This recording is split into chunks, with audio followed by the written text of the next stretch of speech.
Are we live right now? We are Are live we right now. live right now? We are live right now. Balatro, Balatro. Brrrinng, brrrinng, brrrinng, Balatro. Balatro, brrrinng, brrrinng, brrrinng, Balatro. Brrrinng, brrrinng, brrrinng, brrrinng. Balatro. Where's my phone at? I took it Oh, it's literally right here. on the table. I'm crazy. Hello. Hello. We are Balatroing. The Balatro grind.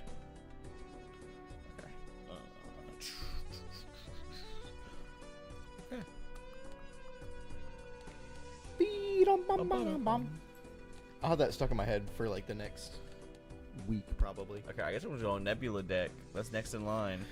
Yes, go. Okay, it's been that's not worth it. It's been a minute. For I'm those also of gonna take y'all these damn headphones off. watching the VOD, Tanner is currently trying to 100% this game, which includes completing every deck on the hardest difficulty. With every Joker. With every Joker at the hardest difficulty. And I think that's it, right? Like other than like all the other achievements, but like that's the hardest one. Yeah, you get a gold stake every deck. Win on gold stake with every Joker. Mm-hmm. And then complete every challenge. Or the oh Hello. that's the big one. Balatro. Oh, I gotta play a flush with 5 wilds. Buy 5 vouchers by NC4. I can grind that pretty easily. Thin your deck down to 20 or fewer cards. If you can do that, that's a trophy. That one's fun. Complete any challenge run, complete every challenge run, and then completionist plus and completionist plus plus, which are the Yo. 2 big ones. Balatro. Refresh now. They're saying they can't see the stream. What the freak? Bum, bum, bum, bum, bum. Okay, I'm gonna go back to Balatro. I also can't see the stream on our thing, I'm gonna look on my phone. like on our channel.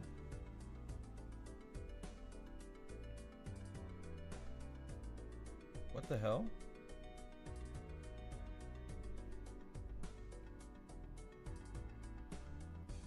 What the freak? Yeah, I don't see us live either. Where are we live? Yeah. That's what I'm concerned about. Are you live on Jimmerman? Well, no, we're live on here. We're live on our channel. Oh. What? What Is the that because freak? it's unlisted? Ooh, I bet. Yes. Totally is. Everything that was all VOD only. That was all VOD only, and honestly, you're gonna have to subscribe to the Patreon to find that one. You're gonna have to cough up the big bucks to get that one. Yeah, so it's $30 a month, and you get 2 extra minutes of us trying to fix our stream. We do some crazy stuff in that one, though. Oh. It's not your grandpappy stream. Okay, so we're digging for a 10. This is already not a great run. Hi, Beefy Check-In. What is up? Yeah, this is already, I'll be honest, not great. I think it's going to be a reset, depending on what we get here. Nebula deck gives you Telescope, right? Telescope. And -1 consumable slot. Ear. Yeah. Okay, wait, this is actually fire. We just need an 8 or a king. The sky. Even in chat, they get us. The sky's crazy. How's the lag? Like now, based off of last week.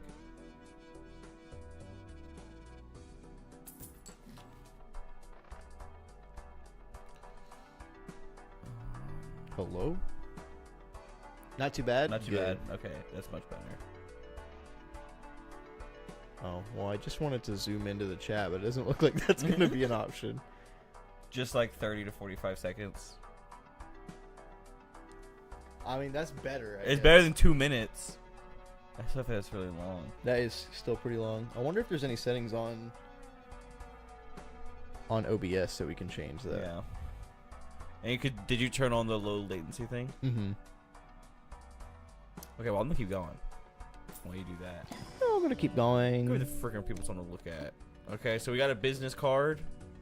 Played face cards have a 1 in 2 chance to give $2 when scored.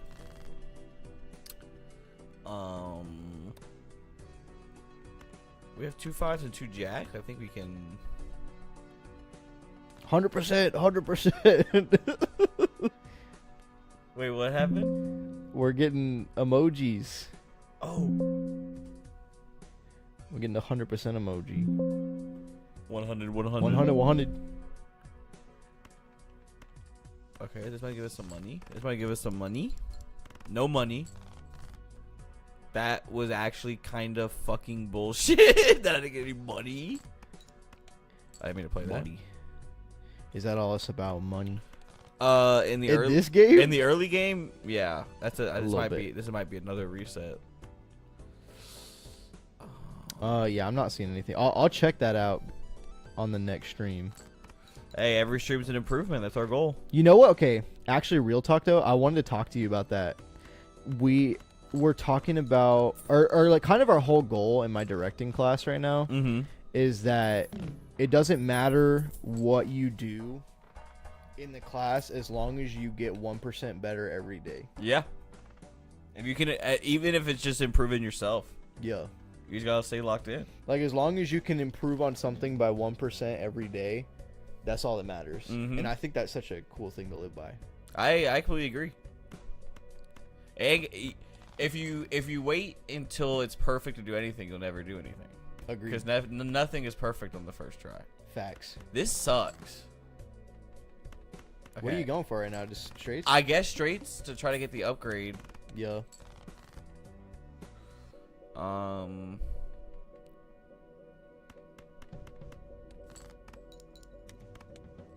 Is that red stake? Or red sticker? Or orange. Oh. Okay, wait.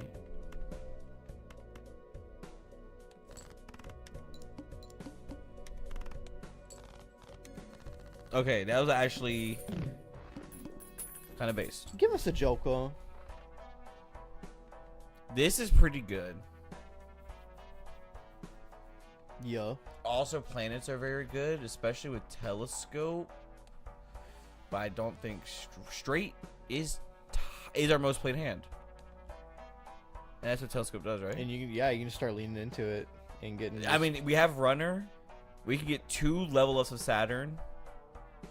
What? And then save for wasteful. What blind are you on right now? I just got to ante 2. Oh. Yeah. Right. I vibe with that. And then we still have this for econ.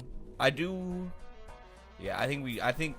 I agree. There's no reason. Because $4 to permanently upgrade our straight. Now we can just ramp runner, and then by the time we're finished with this blind, or at least the next blind. Okay, so this would give us a guarantee. No, but we want to upgrade runner as well. We need the chips as well as the mold. 4 5. We could go ace 2 3 4 5. I say you go for it, because you've got the lineup for a potential second straight, and we're trying to get as many chips as possible. Yeah, and I don't think we focus on business card. Like, we try to use face card straights when we can. Yes. But I don't think we dig for them, especially in this situation. Mm-hmm. So yeah, 2, ditch the 5. Because we're gonna get molt. More, yeah. Just by default, by having telescope.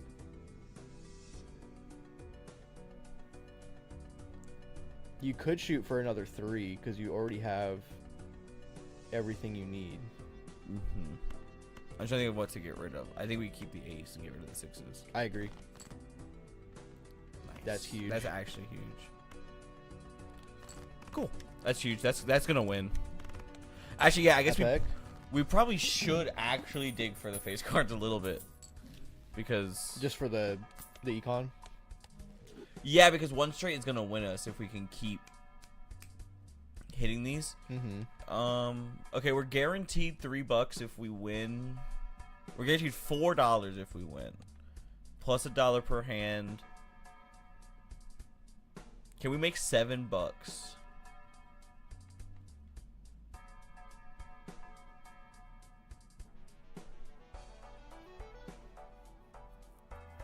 I think we can make $7. And if we can't, we're going hard in the straights anyway. I'm taking the levels. Okay. Bam, bam, bam. Is our stream still not working? Melinda's in it. Yeah, but it's saying that we have one view on it. Where's my phone? Oh. And it like won't open for me. Let me relaunch YouTube. I'm just trying to check our audio, and it's like, no, you don't exist. Tyler also asked it for Lincoln. Oh, no, we're on. We're on. We're on?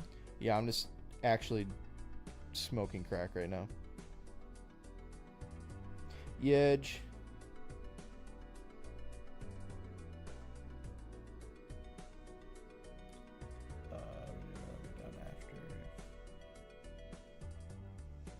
Yeah, I don't have anything other than work tomorrow.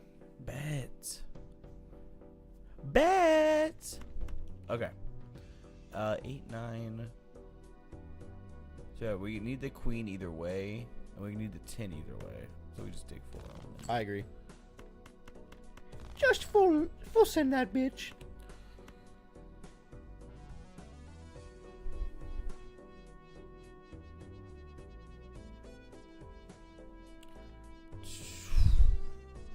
I haven't played in a minute, so I'm trying to run the numbers. Of like what's most likely. Yeah. Okay. So for winning, we get $4 no matter what. We puts it at 7. And so if we can get 2 instances of runner, then we can afford wasteful to get an extra discard. That's my goal. Yeah. Because I could play this in hopes that the jack triggers. Mm-hmm. Or I could play this and get rid of an extra card. I think you play that and get an extra card. Because you're probably going to get 2 triggers on the... Well, I was going to say, your first straight that you play is probably going to win you this hand, isn't it? Or like this round. Mm-hmm. Okay, so we need... Yeah, for sure. Without even chips. Okay. So we hit, that's 4. We'll get 5. Okay, we just need 1 business card trigger. If we get 1 business card trigger. Yeah. Nice. Huge. Oh. And in fact, we got 3. Okay, we're sitting pretty good. We're looking nice. We're looking clean. Okay. I think we definitely buy I agree. wasteful. Especially if we're running straights. I mean, I don't think we... 100. I am watching the game, but I'll look down in the corner of my eye and be like, ding, ding, ding, ding, ding, ding, ding. I don't even see it. What are you talking about? At the, like the bottom right, you see where like the heart like icon is. Yeah. From there, see, look. What is that? Is that Malin doing that? I'm assuming so. Beefy chicken with the emojis. Okay, I don't think we buy a buffoon. I think we have 2 viewers. Technically. Let's go. But I don't know if one of those is stream elements or not. That'd be awesome. Wait, I'm a. Oh wait, oh no. There we go. Give me the hots. We're freaking grinding the freaking hots.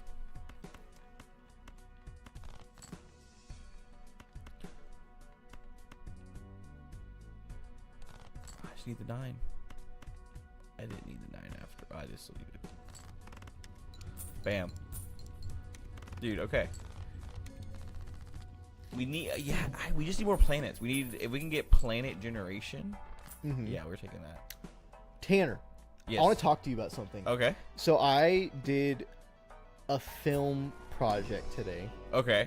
And my film project was basically taking a scene from a show or a movie and recutting it where the normal cuts in the scene are. It's like a 2-minute clip, and then taking those cuts and separating them into different video lines, like in a video editor software, and then giving them reasons to be like in those 2 different lines, and then color coding them based on like your own arbitrary reasons. So that way they're like organized. Oh, okay. And then explaining why you did that. And so I picked Breaking Bad, episode 4, Cancer Man. Do you remember the scene? Spoiler alert, by the way. Spoiler for Breaking Bad. Spoiler for Breaking Bad, the first, like, 4 episodes.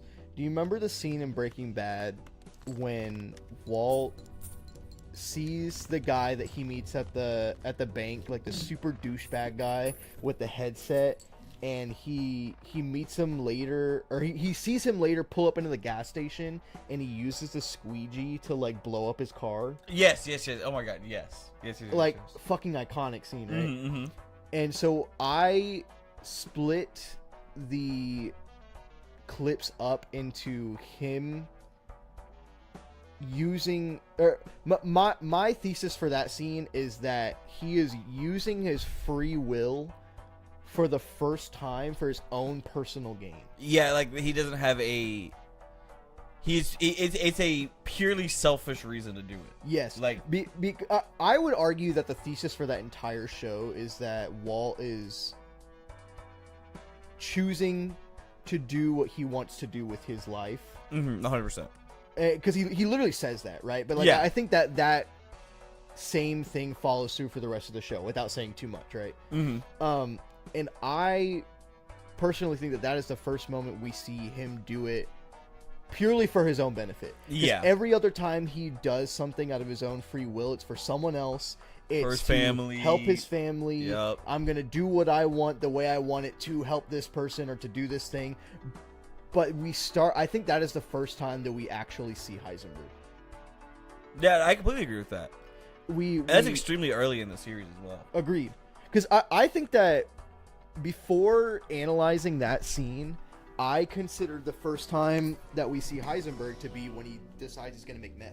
Yeah, when he states himself as Heisenberg. Because I think, I don't want to spoil it, but me and you, I think, can confidently say when he decides that he's going to fully become Heisenberg, right?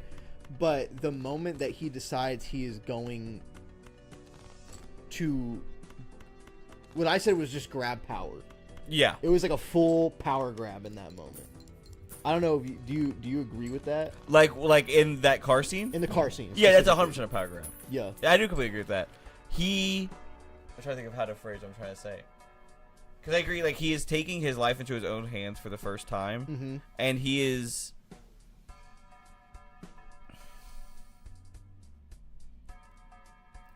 Without spoiling, he becomes cockier and cockier as the show continues. Yes. And I feel like very early on, that's his first time saying, just like, well, because he truly just assuming he's gonna just get away with it. Yes, exactly. Because that's what he is at the end of the show, is that he gets away with so much early on that he feels like he's invincible. Yes. And he flies too close to the sun, and so on and so on. Yeah, right? so on and so on. But like, I 100% agree. There's so many reasons not to do that. Like, not to, like, it's an impulsive thought, right? Like an intrusive thought. But like, to actually follow up on it, and I don't know how much you remember that scene, but he starts off in his car just staring at the guy pulling up, and the guy almost runs into an old lady, and he's like, get out of the way. And Walt has this moment where he's just like staring at him, and then like, why would he even think to do that? You know what I mean? Yeah. Like, why would that be the thing that he does? That's the question that I have. Why is that where his mind goes? Like, why is that where? Like, why was that his answer? Because it's such a thing. Like, we see later in the show that doing. I don't want to say that because that's a spoiler. There's cameras. Yeah, you know what I mean. Like this guy is a well-known person because he's a founder of a famous company. He's a public school teacher in the area.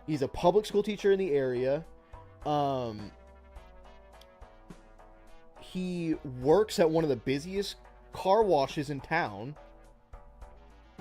and he is on Central Avenue, like the busiest. And they make it clear I that think like it's Central Avenue, and in that scene, like they make it clear that he's a known part of the community as well. Like yes, the first episode of the show, there's like a party for him. Yes, and there's like a ton of people there. Yes. Yes, like everyone in the DEA knows who he is. Yes. In the personally, like yes. Like personally, like by first name in his living room. Yes. And the fact that he can make that decision so confidently to be like, or you could see it from the perspective of it, because I think that's the same episode where he gets a diagnosis. Mm-hmm. And so you could say that this is his first moment of being like nothing else matters. Yeah, like fuck it. Like I can throw this away because what if this is his first moment testing what he can get away with now? Mm-hmm. Because like worst case scenario, someone arrests him, he dies within 2 years.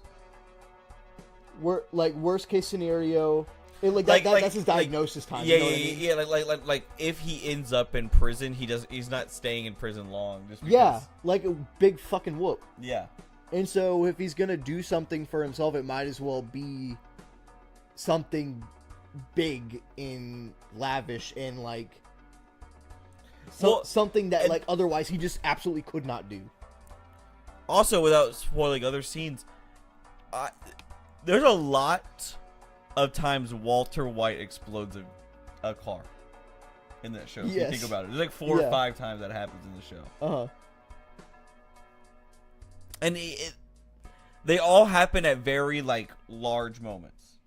Yes. Like there's the one in the parking lot. I won't spoil that one. Uh-huh. There's one at the end of the show, right? Uh-huh. And then so like I feel like there's a reason that it happens, and the fact that this is the first time it happens. And the fact that it's so like this is not a big moment. No, it's not a big moment. It's honestly an extremely small moment. Yes.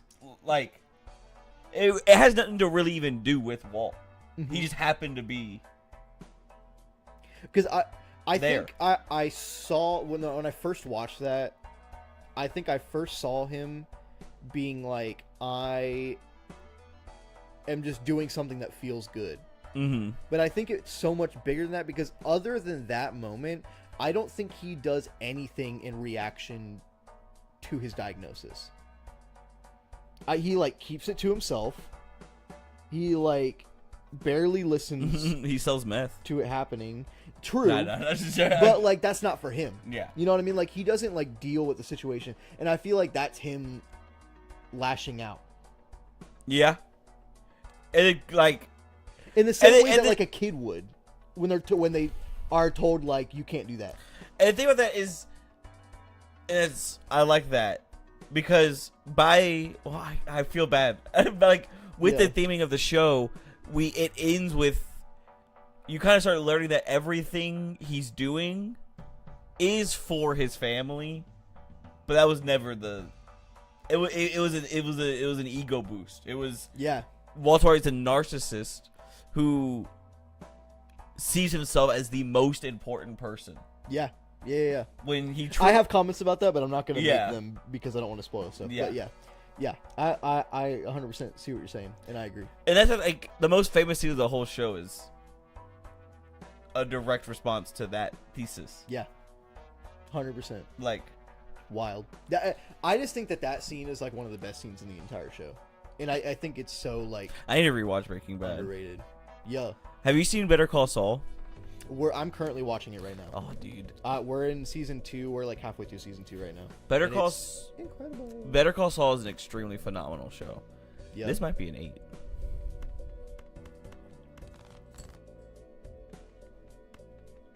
I think the thing that I like about Better Call Saul compared to Breaking Bad is that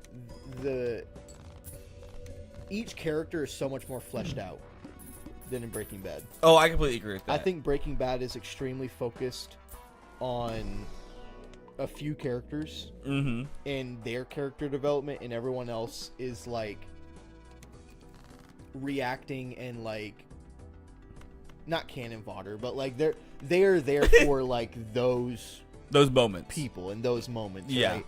And like to emphasize how fucked up or like sad these things are. You know what I mean? Because they're affecting all of these people, and that's not entirely true, right? Like the characters in Breaking Bad do have overarching like stories happening even outside the main cast. Yes, and they do have character development, but not on the same level as the protagonists. Yeah, and Better Call Saul will also like spend whole episodes. Like obviously you haven't seen the whole thing. Yeah, but like they'll spend whole episodes fleshing out. Yeah, characters that aren't even like they're obviously relevant, but they're not Saul. Yeah, they're not the people directly interacting with Saul. Mm-hmm. There's whole B and C plots of the whole show that like, yeah. I think the writing. I'm very excited for his new show. I don't know anything about it, but I hope the one where the actress who plays Kim Wexler. Yeah. It's like a sci-fi dystopia show, but I don't know anything about it. I'm really excited for it. I think that she's a great actress. And I don't know. It's also just like a wildly different show. Yeah. Than like what Vince Gilligan usually does. I don't want to spread rumors, but we're doing also very good right now. I'm very happy with how this run's going. Popping off, 4th ante. And we have money. Yeah. We're doing good on money. I'm trying to stay above the with a rental joker, no less. Yeah. I'm trying to stay above the Ooh, actually I love seeing a moon here. Yeah, because I picked this up because I feel like this is just easy extra. I agree. Extra mult. Where are we heading into? The boss. Only one. Okay, that's fine. As I reroll.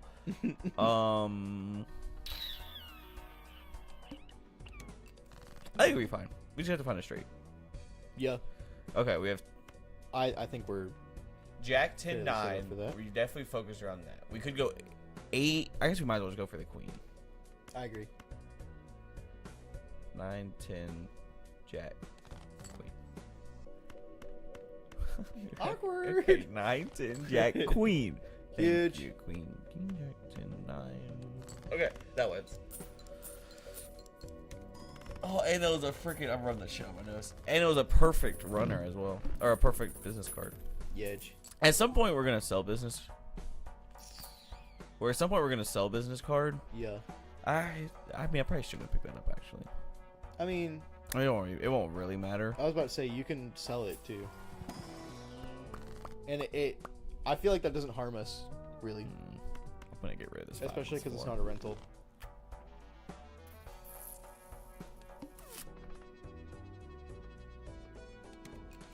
Okay, I would love to just find something really good that just wins the game, so I don't have to think about the actual run. Queen Jack.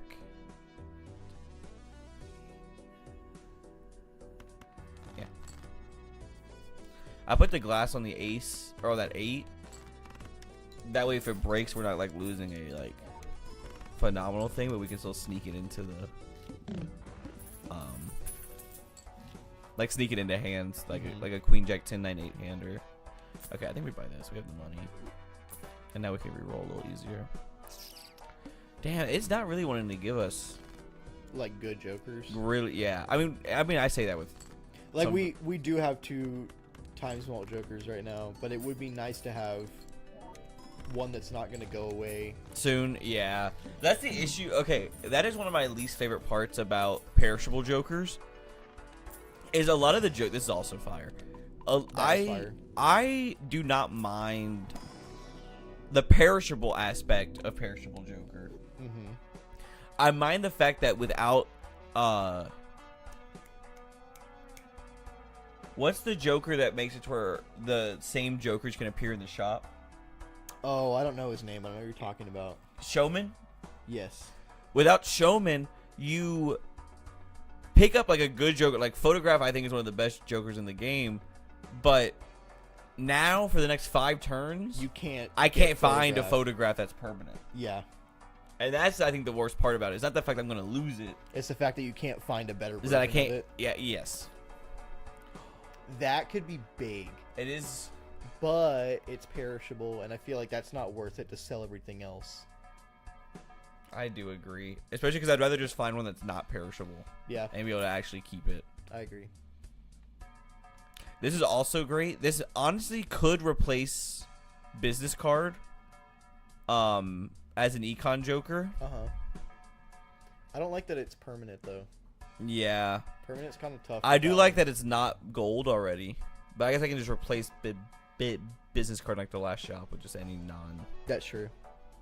Because it's not really doing anything. Yeah, score-wise. that's why I picked this up. I was like, until like I might as well fill the Joker slots, and then. Okay, well. I agree. Ooh, this is not. That's hashtag not cash money. Yeah, this is actually not based. 10-9. Hi, Tyler. Tyler's in the chat. Me and Joe on the wavelength. What's up, Joe? Spider-Man. What does that say? Spider-Man solos One Piece. I think I told Joe. I said Joe. I told him I think Spider-Man is high Yonko level. I don't want to spoil anything. Malin, I think, is watching. Yeah. But I think he's on. I think he's banging with Whitebeard, and I think Whitebeard might be the strongest person in the universe. And so. I don't know if I agree with that. Wait, what do you mean don't agree with that? I don't want to spoil a whole lot. Wait, you don't think? Well, yeah. In broad strokes, I think Whitebeard is in the conversation alongside Roger. Yeah, but I also don't think that Roger is the strongest man in the universe. Wait, I'm gonna touch on my phone. I don't want to spoil it. Bro, he fucking died. Well, yeah, he died. He was also sick. Yeah, but also, like, everyone's gonna die eventually. Yeah, but, like, they just captured it. I feel like he gave himself No, up, he did though. give himself. Like, canonically, he gave himself up. Yeah. Because it's, like, I don't want to spoil anything. Leave a heart if you like what I'm putting down. That's crazy. Spider-Man could beat every single character in a 1v1. Ever? Or That's everyone crazy. in One Piece? I'm assuming he means everyone in One Piece. Spider-Man could beat everyone in One Piece in a 1v1.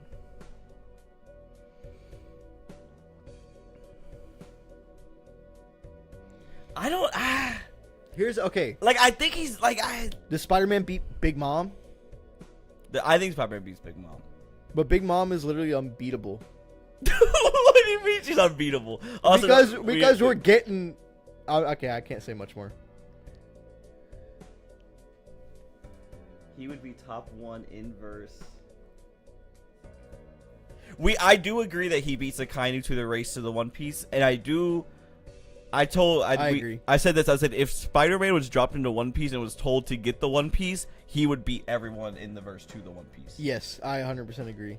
Well, okay, because this was the big distinction that I made is that, like, Spider-Man just got Spider-Man powers. Spider-Man does not have Devil Fruit powers. Yeah. And so, like, just the advantage of being able to not die in water immediately that's a huge advantage. That's a huge advantage. That's true. Some would say the advantage.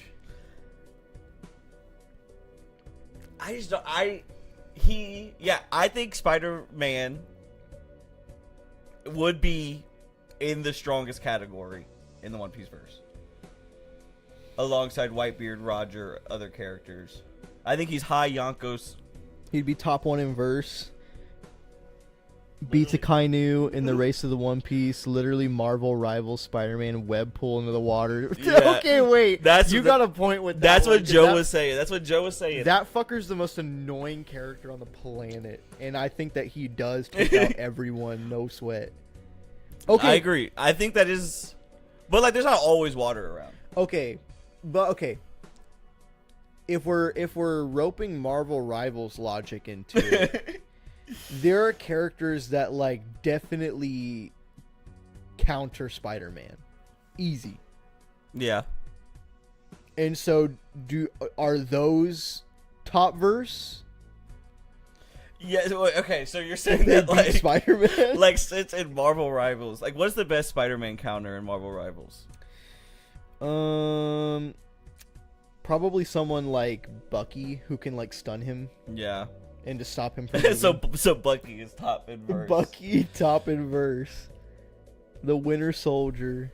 I did say that I think Spider-Man would have all 3 types of hockey. I mean, Spidey sense is already observation hockey. Yeah, he would definitely have some kind of armament hockey. Yeah, and I think you have Conqueror's like one of his superpowers is literally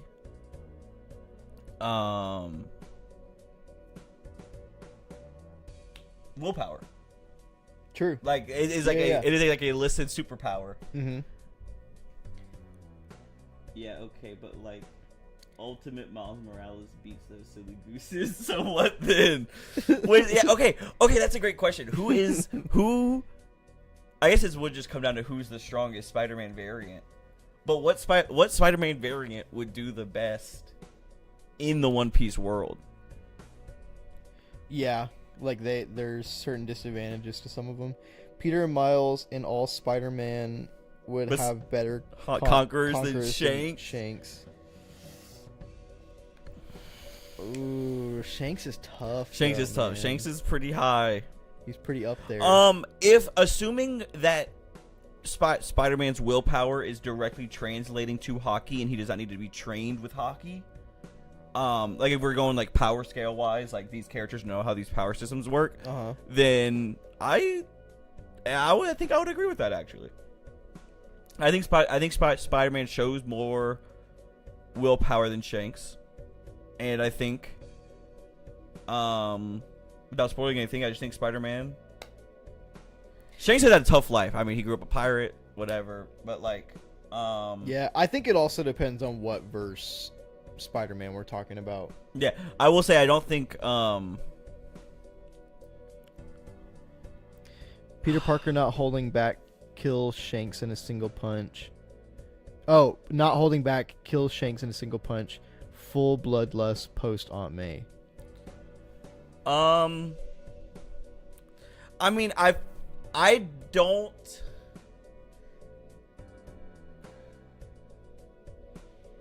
Here's the thing, though. I just don't know if I agree. I don't agree with that because couldn't Shanks just use? Spoiler alert. No Way Home. Joe said based in true. Okay, but like, okay, No Way Home. Spoiler alert. Stop listening right now if you don't want a spoiler. Aunt May. Wait, Tyler, have you seen No Way Home? I think he has. I think you have, but I don't want to say something if you haven't seen it. Melinda's seen No Way Home, right? I have no idea if I'm gonna see No Way Home. Awkward. I just think that Shanks would be able to use like Iron Body, like armament hockey hardening, and I think that because Spider-Man does have super strength. You're talking movie Spider-Man mostly. I'm talking about comic Spideys, bro. They decimate. I've seen all Spider-Man movies. Okay, all I'm gonna say is that with Tom Holland's Spider-Man logic, we see that even post I mean, I feel like I've already said it at this point. At the end of No Way Home, we see a lot of forgiveness in a world where he has no reason to forgive. Mm-hmm. And I think that is a trope across a lot of Peter Parker Spider-Man versions. I also just think that, yes, like, Spider-Man has, like, super strength and, like, all these superpowers. But I just think that there is, like, an insane amount of durability in the One Piece world. Think about how Pell canonically took a nuke. Yeah. And, like, that's being a little shitty, I guess. But, like, think about how poorly you have to get beaten to die in One Piece. True, they do have Toon Force. Goalpost got legs? You're saying that the goalpost moved? I just think that I think Spider-Man would be high Yonko tier. I think you would. Okay, here's what I said, without spoiling anything crazy. That I don't think that Spider-Man beats the world government. Like on his own. On his own. I also do think Spider-Man amasses a crew, though. I think he would make friends. Yeah.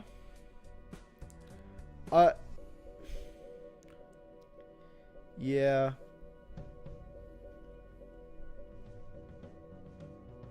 Like, of course, Spider-Man wouldn't bloodlust kill ever, but like, this is just White Room power. Okay, if we're going full power scale White Room, I can't confidently say he is like wiping Shanks and Whitebeard.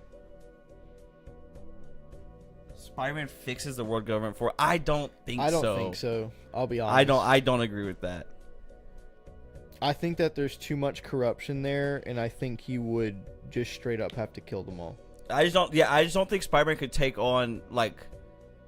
I don't know what's supposed to, but like I think there's too many powerful players in the world government for Spider-Man alone to take that out.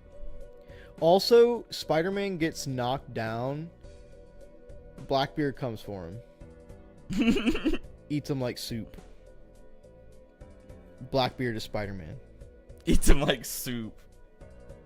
I love you. I love you guys. I love you too, man.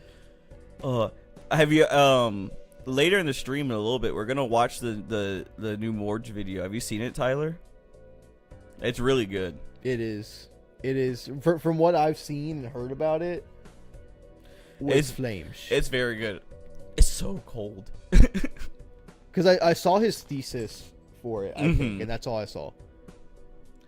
Dude, stick around. We're gonna watch it. I think it's very good. Also, Tyler, I'm putting Joe. You should put Joe onto our homework, and I'm gonna put Jacob onto the homework as well. Because I think we're gonna really cook with that. I can't say what it is because I don't want to spoil it, but that is going to be like epic. 10-9. They got to start giving us some crazy jokers here soon, though. Yeah. I just need the 8. I just need the 8. Huge.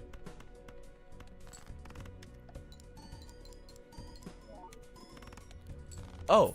That was big. That was fine. I thought that was going to be a much bigger issue than it really was. I think it's because you got that glass card that it was that easy, though. Wait. I think we open these. Yeah. Get these Saturns. At the very least. I think it might be worth it to get that voucher, though. I agree. We have time. Yeah. All heart cards left. That's free money. Might as well take it. Okay. So we could play anything, basically, again. 4, 5, 6, 7, 8. Yeah, all you need is that 7.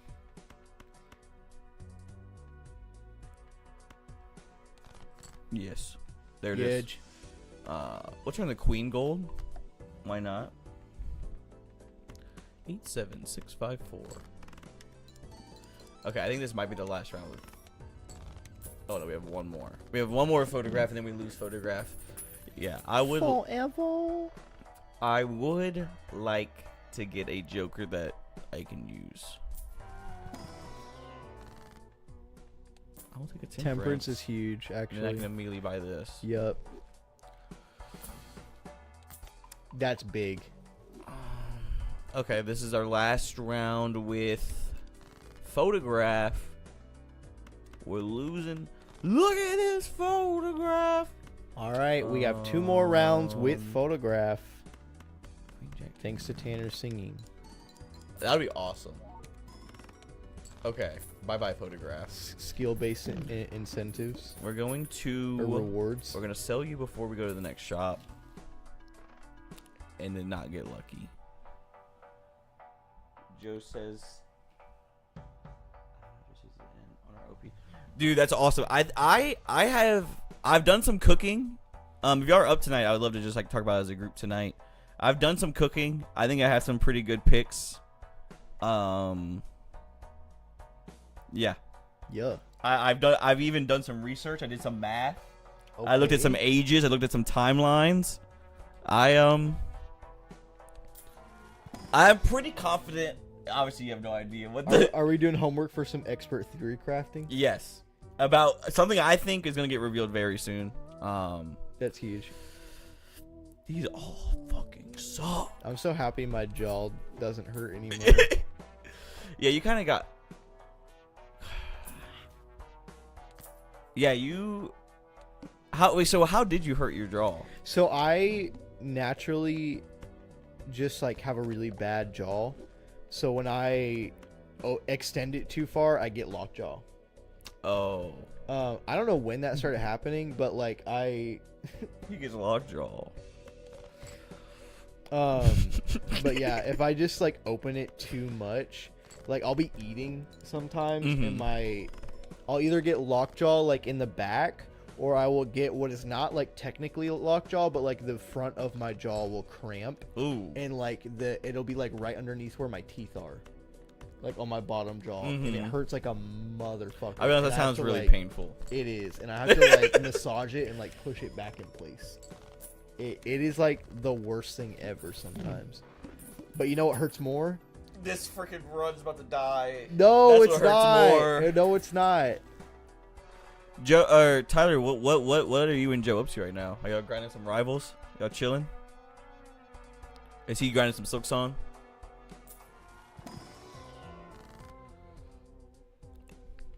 Oh, yeah, wait, I'm down to just keep magicianing it up. Might as well. Death. Oh, but if that was polychrome. But if it, think about that. And you know what? That did not help. Wait. Oh, I thought you were gonna restart. No. Like, don't fucking self-destruct like that. That's crazy. Me when I don't win on one hand on the first. Me when I lose on the lottery the first time and I kill myself. No, dude. In this game, if I don't win on the first hand, like if I have to use a hand to discard on round 1, reset. But think about the Joker combinations that you might be missing out on. I need the money.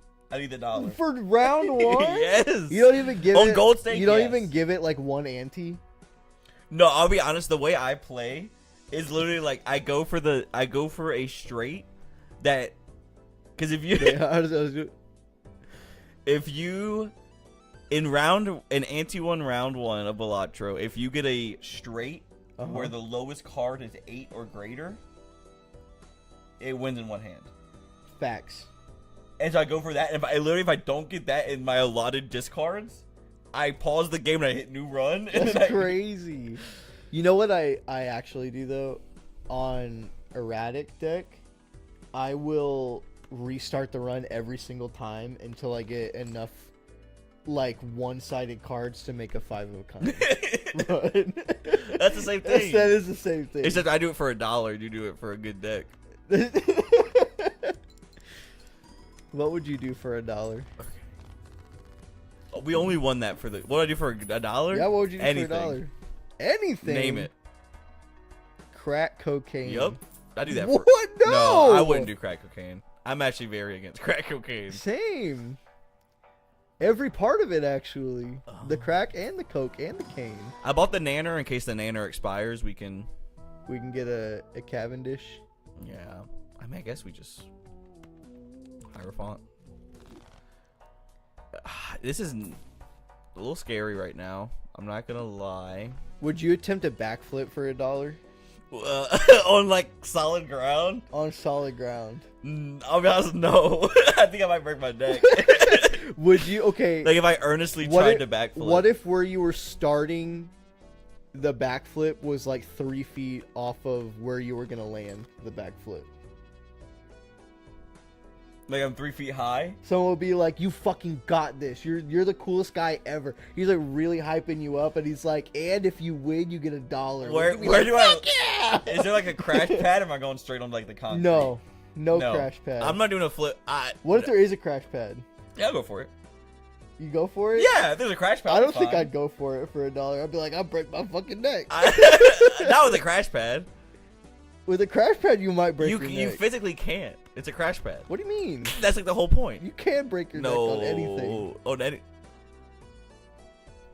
No. I feel like you can break your neck on just about fuck all. Or wait, no.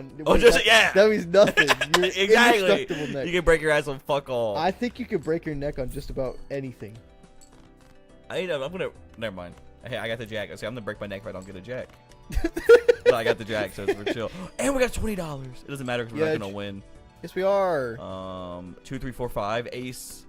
Huge. That was actually very clutch. Dude, just when you get to the point where you have to do 2. Awkward. When you get to the point where you have to do 3 straights to win. 6, 7, 8. Ooh, awkward. That's all we got. That's all we got in this world. Would you do a backflip if it saved that run? Flat ground, no crash. That was such a good run.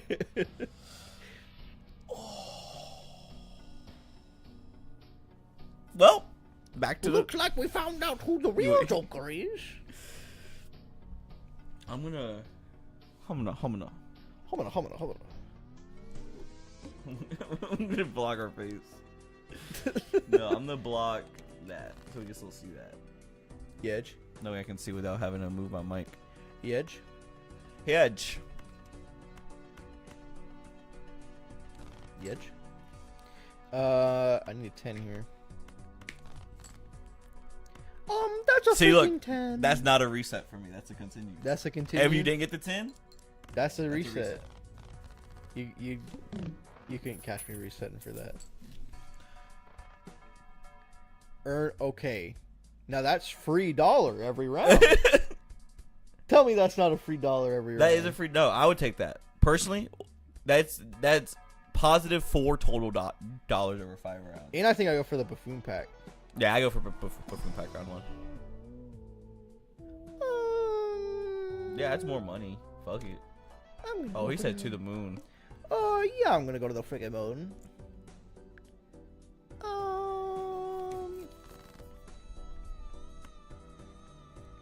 8, 9, 10, Jack, Queen. That's just it right there.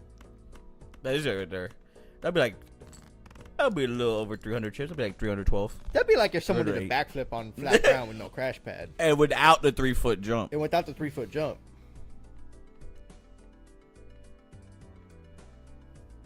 Awkward. I think Malin already fell asleep. Oh. Which is very funny. King. Queen. What did I just play? Okay. I think I'm going for lower. I think I'm going for an ace and a 3. Are you going for straight still? Yeah. And I think I can play this just in case. You gotta get the pair. That's still 30. That's still 60 chips. That's a lot for this. Well, you still have 2 discards too. It's true. I keep bumping That's my mic. huge. Sorry. Solid. Sorry, everybody. I keep bumping my mic. Would y'all do That a is backflip huge. on flat ground, no crash pad, if Tanner stopped bumping the mic? I would. He's not gonna stop it. No, I'm unless not. you do it, though. I'm allergic to it. Riff I guess I'm raff. addicted to it. I'm not allergic to it. I'm addicted. Each face card held in hand. I'm traveling. You could get the Mega Buffoon. Costs all your money though. Yeah, I don't know if it's worth that. I think I want to get wasteful. But I don't think you can. What do you fucking mean? It leaves the shop this round. What do you fucking mean? Oh, he's taking a screenshot. Taking a squeeze shot. Taking a squeeze shot. Taking it. Taking it. Oh taking a my squeeze God. shot. Okay, I'm sorry. He's gonna fill my PS5. Take it with 5 screenshots. Yes. They're all worth a gigabyte. Doing, 3. doing, doing. 3. Yeah. You High only quality. have 15 gigabytes left on your PS5. I might have less. Yeah, I'm not making that wasteful. Yeah, fuck it. No. Oh. Too late. Too late. You told me to do Yeah, it. this is kind of garbage. You told me to do it. Well, you like Shoot the Moon. And I'm gonna get my money back. Think about that. You are gonna get. Think about how big of an investment You this are is. gonna earn a This dollar. is like if you got a CD, but instead of like 0.1% interest over like 5 years, you're getting like negative 0.1% interest over 5 years. No, it's at negative 0.1% interest. Yeah, because I'm gonna get less money when it comes back. When I gotta sell these guys, I'm losing money. Oh, And that's why this is a bad deal. And that's why I shouldn't have done it. that is true. You will lose money, but you'll gain money from the Golden Joker for the next few rounds. You ready this one? Yeah, I would take that one and Shoot the Moon, I guess. Shoot the man. Must play 5 cards. Round 5. That ain't right. Or round 3. I mean. I'm gonna keep that 9. And I'm gonna shoot for the jack. And it's just that shrimp roll, everyone. Wait. But if you play the flush, you'll get the plus 13 chips and shoot the moon by keeping the queen in your hand. Ooh, facts. And even then, this flush will win. Uh-huh. So you should play like 3 high cards. Because I think your to-do list is currently high card. Am I wrong? Oh, you're so freaking smart. So keep You're all those so clubs and just play like the smart. 2. Wait, how'd you do that? How'd you put all the cards down at once? I pressed the circle button. 300 hours in, I just learned that. Oh, it's not allowed. Think about that. Oh, yeah, fuck it. Then just play the flush. Think about that.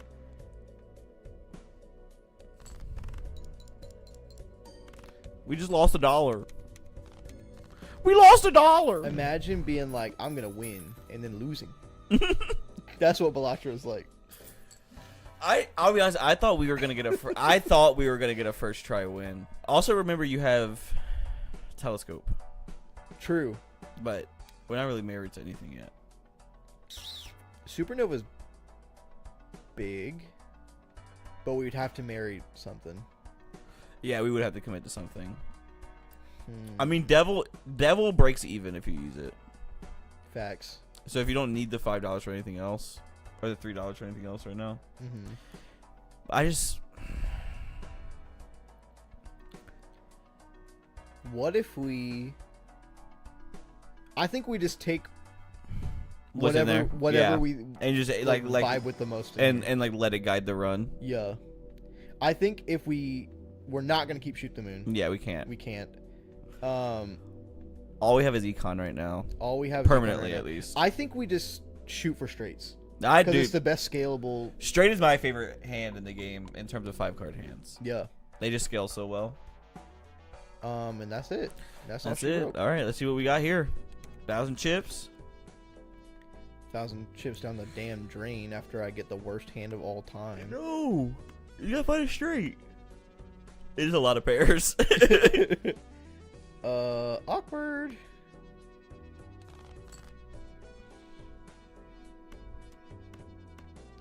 Get the freak out of here. I'm gonna go. I'm just full sending it. Awkward. I think yeah. Well, the thing is, we need to go for what?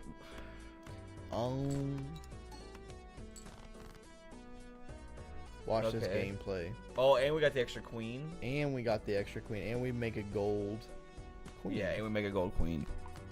Yitch. Yeah, and we make a gold queen. Yeah, and we make a gold queen. Full backflips. No crash pad. flag Full down. house.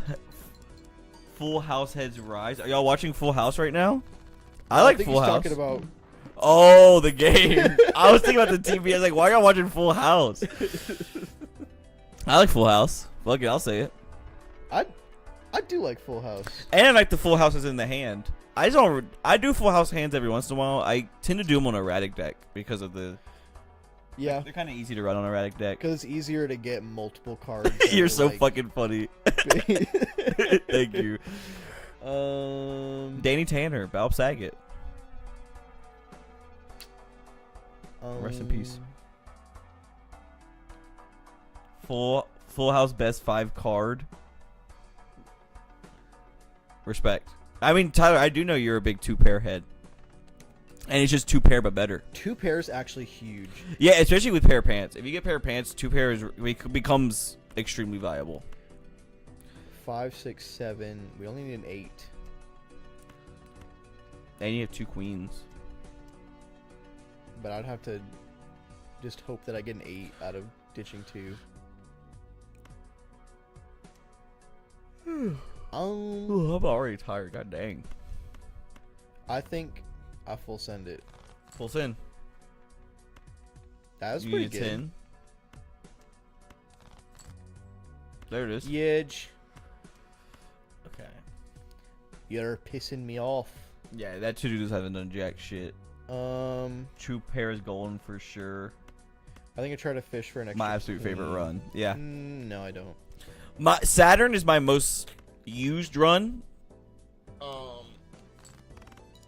I'm a big straight head. But You're a what? I'm a what? But I think I really like high card runs when you can get a high card run off the ground. High card's a lot of fun. I also really enjoy pair runs. But pair and high card are like the two lowest scoring hands, and so it's kind of hard to like get those off the ground. But usually once they're off the ground, they are absolutely cooking. I think I lose here. I'll be honest. For real. No, Is it not enough? for real. Is it enough? I don't think so, but maybe. Oh my god. Okay, we That was big. need something right here. All right, how close are these to dying? Probably one last round. One, And then two in that one. and then two. All right. Riff raff. Why you gotta be eternal? Yeah, the Eternal Riffraff is rough. You freaking freak, you. Well, here's the You just commit to it though?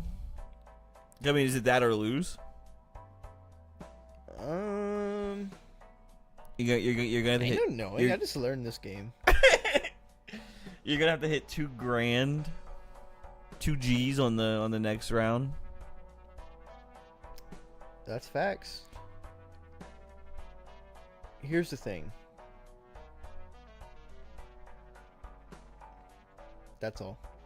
Because like yes, an Eternal Riffraff can ruin a run, obviously. But like there won't be a run to ruin if Watch how crazy I am in this 2 seconds right now. he did it.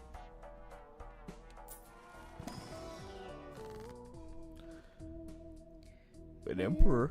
Oh wait, actually don't Emperor, don't Emperor, don't Emperor, do not Emperor. Why not? Because you'll only get one card.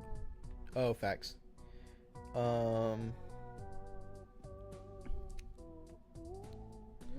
You're about to see the craziest pivot of all time. Okay, let me see it. Queens only.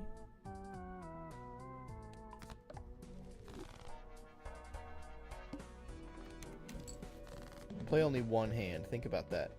Think about how detrimental that could be.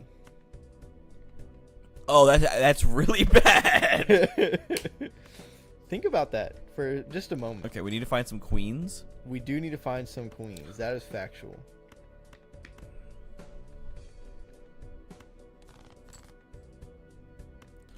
Well, Awkward. what's the best hand we got?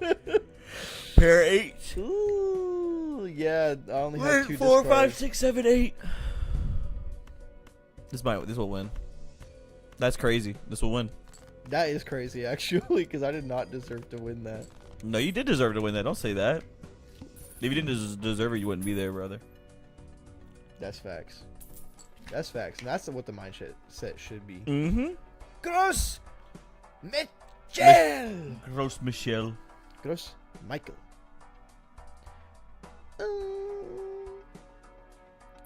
I sell you. Yeah, fuck. Yeah. I sell you. I buy you. And you probably sell the queen too, right? Yeah, because it's got one remaining. But that's guaranteed 15. 15. which That's is the best thing we've had huge. so far. And then I get another fucking planet. Yeah, get another side on him. You gotta throw a Mercury in there? I could Back throw up. a Mercury in there. Back up. Start getting that up. Back up, back up, back up on it. Back up. I wish he'd back up on it. Sorry. Do do do do do. Boo doo doo doo doom doom doom doom doom. Here's my question. Actually, yes. I was gonna say. Oh. That's huge, actually. Here's the crazy thing: we have half Joker as well. We are not playing straights anymore. Big for queens play pairs. Yeah, I'm down for that. I think so. I'm down for that. Or 3 of a kind, but like right now, pair I think is Yeah, because because it's easy to find. How much does just a regular Let's see. pair give us? It's pretty good. That's pretty good. I could just win off of that, but I think Yeah. Let's see if we can dig for at least one queen to see how we're sitting with a single queen in hand with a pair. huge. Yeah. See what this is looking like. Scripted moment. Okay. About 2K with a single queen.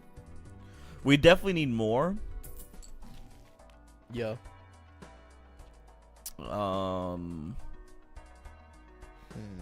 don't think so. I think I just... You sell...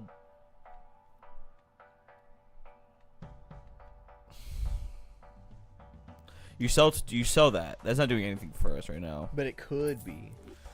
I'm just kidding. If you had it. more than $25. I think I just keep this. You for could right now. sell Shoot the Moon just because it's so much to work around. But if you think it's worth the hold, then I would hold it.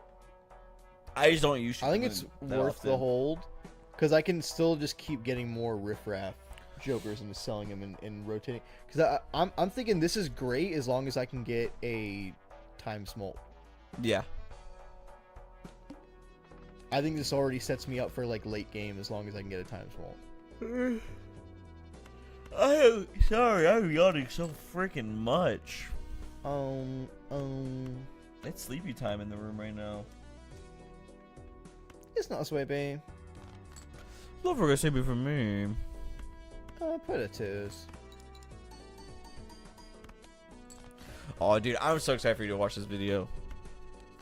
Cause like I watched it and I was like,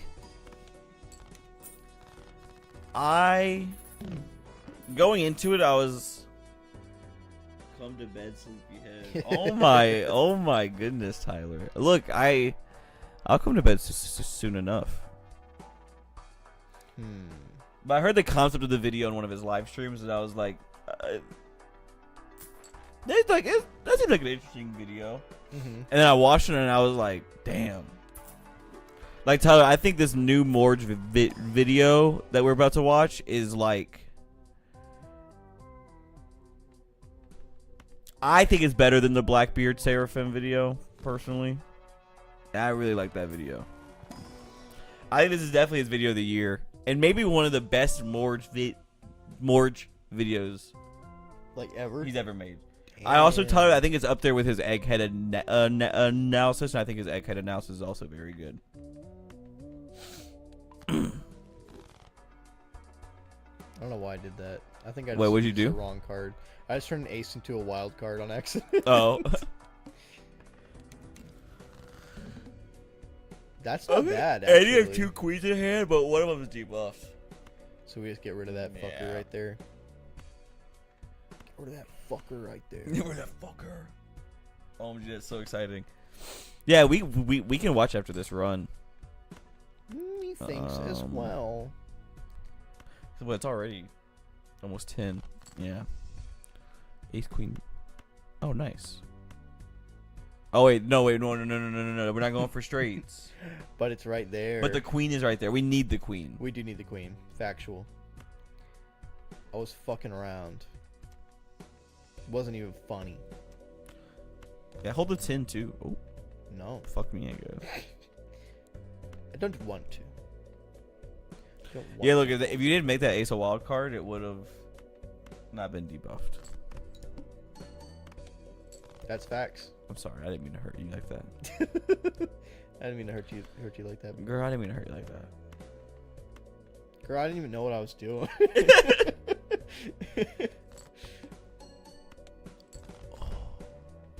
Girl, I don't even know why you even think that. Yeah, dude, throw that and the king away. Because you're already going to play the Yeah. jacks. Yeah. And we need to get some queens in this. Give me some fucking queens in this bitch. My fault. My fault. My fault. Guys, are the Marvel movies not real? I bought a plane ticket to New York. I thought I was gonna meet Doctor Strange. I think I lose here. Dude, Gold Stake is such a mother. It's tough. It's tough. It's very freaking tough. All right. Let me move.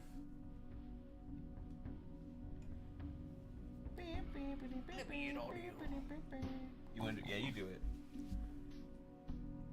You're the smart one. You're the smart one. You're the smart one. We're both smart. Morge. Morge. Mr. Morge. This one, right? Yeah. Oh, the Lego ad. This kid looks like he's having a fucking blast. Wait, They can't see it. y'all know about Malin, if you're in chat, get out of chat. if If you're in chat, fucking leave. Fucking get out! What the hell? There he is. Oh, we. I'm sure it's fine. We can do what? The webcam? That's probably fine where it is. Oh, you're saying like move this? Yeah, but I mean, I don't really think it's gonna matter. It's gonna block something no matter what. Yeah. And it's all commentary anyway. It's a video essay. It's all commentary. Let's watch this first. Build at the speed of fun. Oh, actually, I don't know if they can hear this. Oh, good point. Here, let me pull. Do you want me to watch it on my phone? I don't know if they can hear this. I can.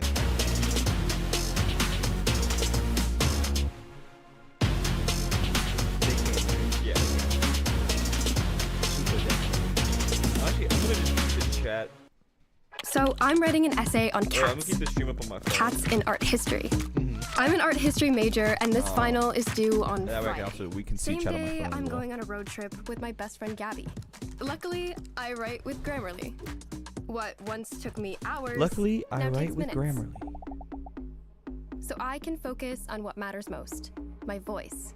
We begin in ancient Egypt. Yeah, Ty said he and can hear then the ads. Renaissance, but Dude, also we're Impressionism. giving Moore's the And, paycheck right of now. course, the internet.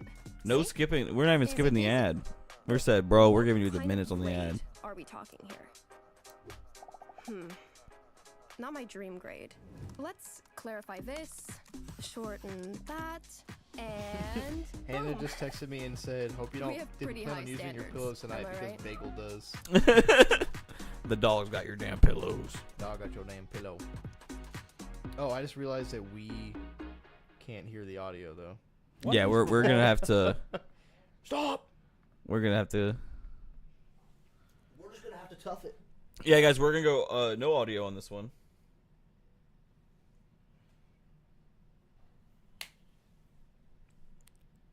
And then we're gonna OBS disconnected, reconnecting. Wait, what? What-oh. Reconnection Oh, successful. yeah, the stream just completely froze. It might have freaked no, it out when didn't. I unplugged this. Wait, oh no, it didn't. I'm lying. It did not freeze. Bluetooth. My soldier pawns. Wait, why are these not just already connected? I'm connected. I heard the ding.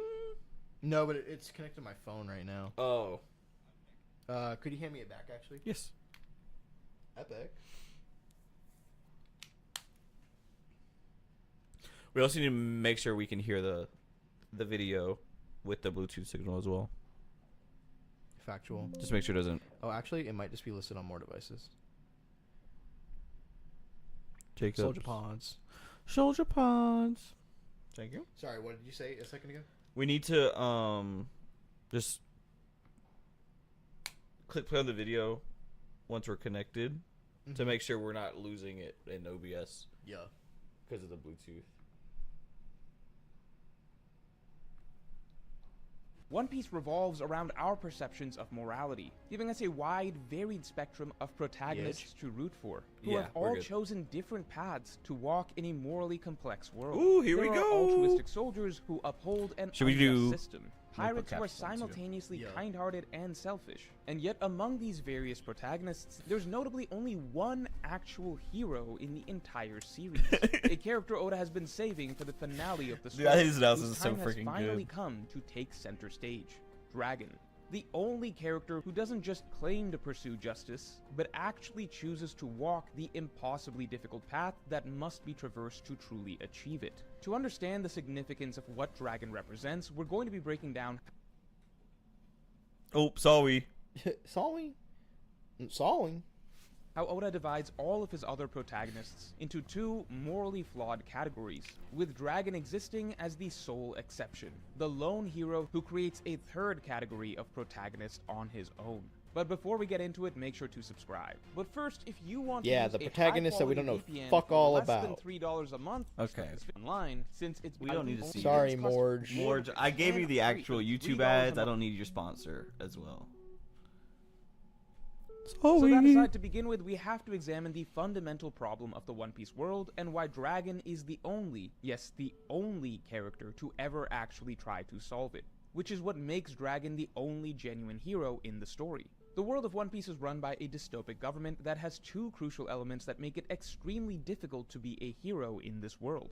First, the dystopic government that rules the world is extremely absurdly powerful. There aren't many fictional stories where there is such a vast disparity between the power of the ruling force versus the power of other factions. To really get a picture of what I mean, the world government is so absurdly powerful that the true ruling powers at the top, the Celestial Dragons, almost never even have to actually engage in combat themselves to fight any rebellious force. The most powerful rebel factions, the Yonko, are effectively kept at a stalemate just through the forces of the Celestial Dragons' proxy military, the Marines. It's implied that if enough Yonko banded together, then they would be able to topple the Marines, but that's about it. The Marines, as we've learned, are just level 1 of the Celestial Dragons' power. The Celestial Dragons' true forces are the Immortal Gods Knights, the Gorosei, and the seemingly unbeatable god of the world, Imu. Dude, the Gods Knights are so freaking they cool. have weapons that can wipe I love out the Holy any Knights. faction they want at the press of a button if they so choose. A simple illustration of the true power of the Celestial Dragons is what is happening in Elbaf right now. In the span of about 30 minutes, Imu and the Gods Knights instantly created an army out of thin air that is exponentially more powerful than the entire army that the Emperor Kaido spent literal decades slowly building.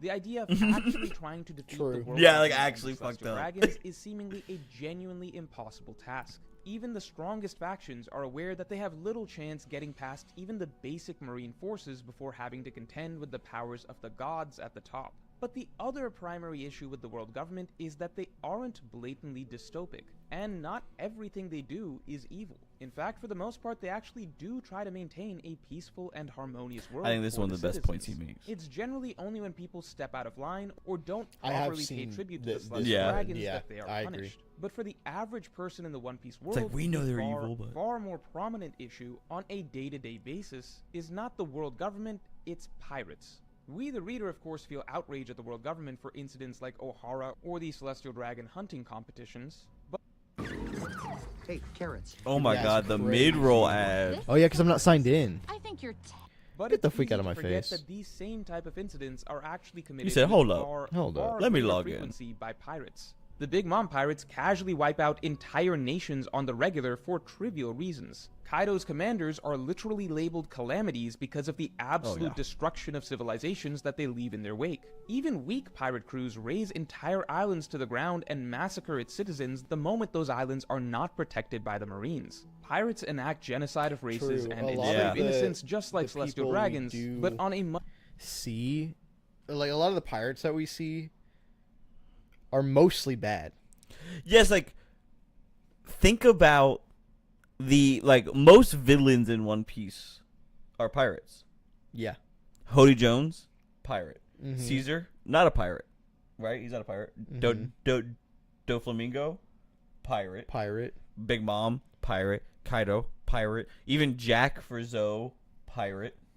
Moria. Right? Like pirate. currently we are Moria. Yeah, pre-time skip Moria, pirate. Obviously we had Rob Lucci, who's not a pirate, but Crocodile, pirate. Yup. Right? All of East Blue is pirates except for Axam Morgan. Mm-hmm.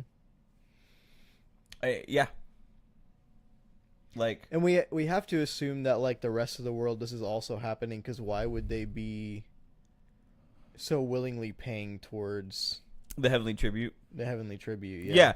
Like, I think that's a great point, is that he is saying that, like, people aren't, like, yes, the world government is enslaving people, but, like, they're, like, people are seeing people being killed by pirates every day, not by the world government. Yeah. Yeah. much more widespread scale. So the bottom line is, while readers tend to hold more hate towards the Celestial Dragons and the world government than we do towards pirates, that's likely because we subconsciously I do hate the the Celestial hypocrisy Dragons. and propaganda of the world government claiming to be good and claiming to that's a represent justice controversial while statement. secretly being so evil. I'd also argue Whereas that, when we, like, the readers, see pirates committing all of these terrible most acts people of probably don't genocide even and know slavery that the and so Celestial on, Dragons we just exist. take it for granted that, of course, Yeah, like, pirates think do these about sort of things. the Straw But if Hats you consider what's reactions actually to the happening Celestial in the Dragons. One Piece world, the Like in main Sabaody. suffering that the citizens of the world are experiencing over and over again is not really from the world government. Yes, the genocide of Ohara is a terrible event, but it's also a rare occurrence, which is why it's referenced as a notable event so often. Even the celestial dragon hunting competitions only occur every 3 years. But what the citizens do experience constantly over and over and over throughout every corner of the sea is pirates terrorizing and massacring innocent people week in and week out. Consider how many civilizations in One Piece get Ohara'd every time Big Mom feels like having a tea party. So the problem is that... You know what I did notice about this video specifically? What? I stopped watching this video last night because I got so annoyed how the past minute of footage of like B-roll panels cycles like 10 times in a row. Yeah. It's like the same exact 4 panels. He's really driving the point home with those panels. Yes, and he will probably While the go world back government to at its it. core is dystopic and does make people suffer, it is nowhere near as much what the pirates of the world do, which in turn then allows the world government to get to play the role of savior by providing protection to the innocent people of the world from said pirates. And that right there illustrates the second major issue with rebelling against the world government. The world government is actually providing a very important and absolutely necessary good for the people of the One Piece world. The fucked up part is, of course, that this rampant evil that the people need protection from technically only exists as a consequence of the world government's rule in the first place, but we will get to that later. So now consider how these two issues, the fact that the world government is realistically impossible to overthrow no matter how strong you are, and the fact that the world government does actually provide a crucial and extremely necessary good for the people of the world, creates an extremely unique dystopic setup that makes moral decision-making a lot more complex than in other stories with typical Reverie's totalitarian good. governments where like, the good guys just have to rise the up and Reverie fight little back. mini arc is phenomenal. I agree. Because let's say you're a good person in the One Piece world. Let's say you genuinely want to help people and protect the innocent citizens of the world. The simple reality is that what is killing the most people in the world, the terror that the average person is suffering from day to day, is not the world government, it's pirates. The this panels are back. constant onslaught of murderous It criminals. is the many same of The whom panels are back. extremely bro. powerful monsters. new image. The simplest way to save as many people as possible is to panel. join the world government's military force, the Marines, to fight pirates and protect the people. Again, we the reader are biased because the truly bad Marines are the ones that stand out to us, but most Marines are not like that. Most Marines join because they T-Bone. actually want to help people, and it is in Respect the Marine to Corps that you T-Bone. have the most Agreed. resources and unified troops to defend the common man against pirates. Now, at some point in your journey as a Marine, T-Bone you really likely was around realize for like 2 2 things. seconds. And then they First, that the fucking world killed him off government actually screen. does some really bad things too. They will also kill off citizens and even take citizens as slaves. And second, that I'm the excited way to the see what world Dragon's is up with to right all these now. evil Like in pirates this roaming around flashback, is likely this Dragon because stuff of the going world on right now government's is really oppressive exciting to me. system that causes people to break away from the law in the first place. Now here is where your dilemma comes in. You want to save as many people as possible, and technically the way to do that is to overthrow the world government, thereby freeing everyone from injustice and also ending the system of oppression that leads to pirates, creating a new, better world. But we've already established Facts. this route is realistically impossible. No one can do it, it's essentially unfeasible. You could attempt to fight the entire world government and die without changing anything or saving anyone, or you could accept the reality that the world order cannot feasibly be overthrown and instead stick to the route that functionally leads to saving the most people, which is just by remaining in the Marines and fighting pirates. Yes, in doing so, you are technically upholding the system that causes I do like all this these analysis of the problems in the first Marines, place, of, like, but this these, ultimately like- becomes a like matter people of like Garp debating and Kobe. principle. And them saying like how like as like because like I'm a pretty I like Garp's character. Like I Yes. think Garp is a well written character. I personally do not like Garp. Like I dislike Garp. I think he's a very well written character, but I just Why do you dislike Garp? I think, and I think Morge makes a good counterpoint to this, but I don't like his position within the Marines and how he's this like trying to change it. Like we assume he's trying to like change it from within and like sword and all this stuff, but we've outside of him rescuing Kobe have really seen him not do anything. And then even on like God Valley, we haven't seen it yet, but Sengoku says, which I don't trust in Goku's retelling of God Valley. Agreed. I think it's biased and propagandized, right? Yeah, absolutely. Like, but like he got to that island and protected the celestial dragons and protected the he did protect the slaves, but he didn't free the slaves. Yeah. And then like obviously like I know like he can't do that. But that's just not like he is not inherently a good person. He is a neutral, complacent person in a world of evil and actively perpetuates. I think he's a good staying in person power. that just can't make a good decision. Yeah. And the big one is Ace. And he was sitting there next to Ace and let him die, and let that whole thing happen, right? Yeah. When we know for a fact now that he could have stopped that it. he was the strongest person on that battlefield, maybe besides Whitebeard, probably. I think Whitebeard is stronger than Garp. You think that? But maybe, that but I Garp think is stronger than Akainu. Do I think Garp is strong? I think Garp has. I need to see a Kainu do Galaxy Impact esque. Yeah. You know what I mean? Like that is an insane attack. Yeah. Right. I think it's like the way I feel about Mihawk and Shanks, where I'm like, I think Shanks is stronger, but if by the end of the story we get to the point where Mihawk is stronger, I won't be surprised. That'd be the same for Garp and Akainu. Like I think either could be stronger, but right now I have my money on Garp. Okay. But yeah, like him not saving Ace, and I don't think him saving Kobe is a justifiable redemption for his lack of saving Ace. Mm-hmm. But I do think Oda was trying to set up like that as a like we saw him not protect his son, and now there's like new son. Right. Here's what I'll say. Is that, and I'm working off Hunter x Hunter rules, so spoiler alerts for Hunter x Hunter.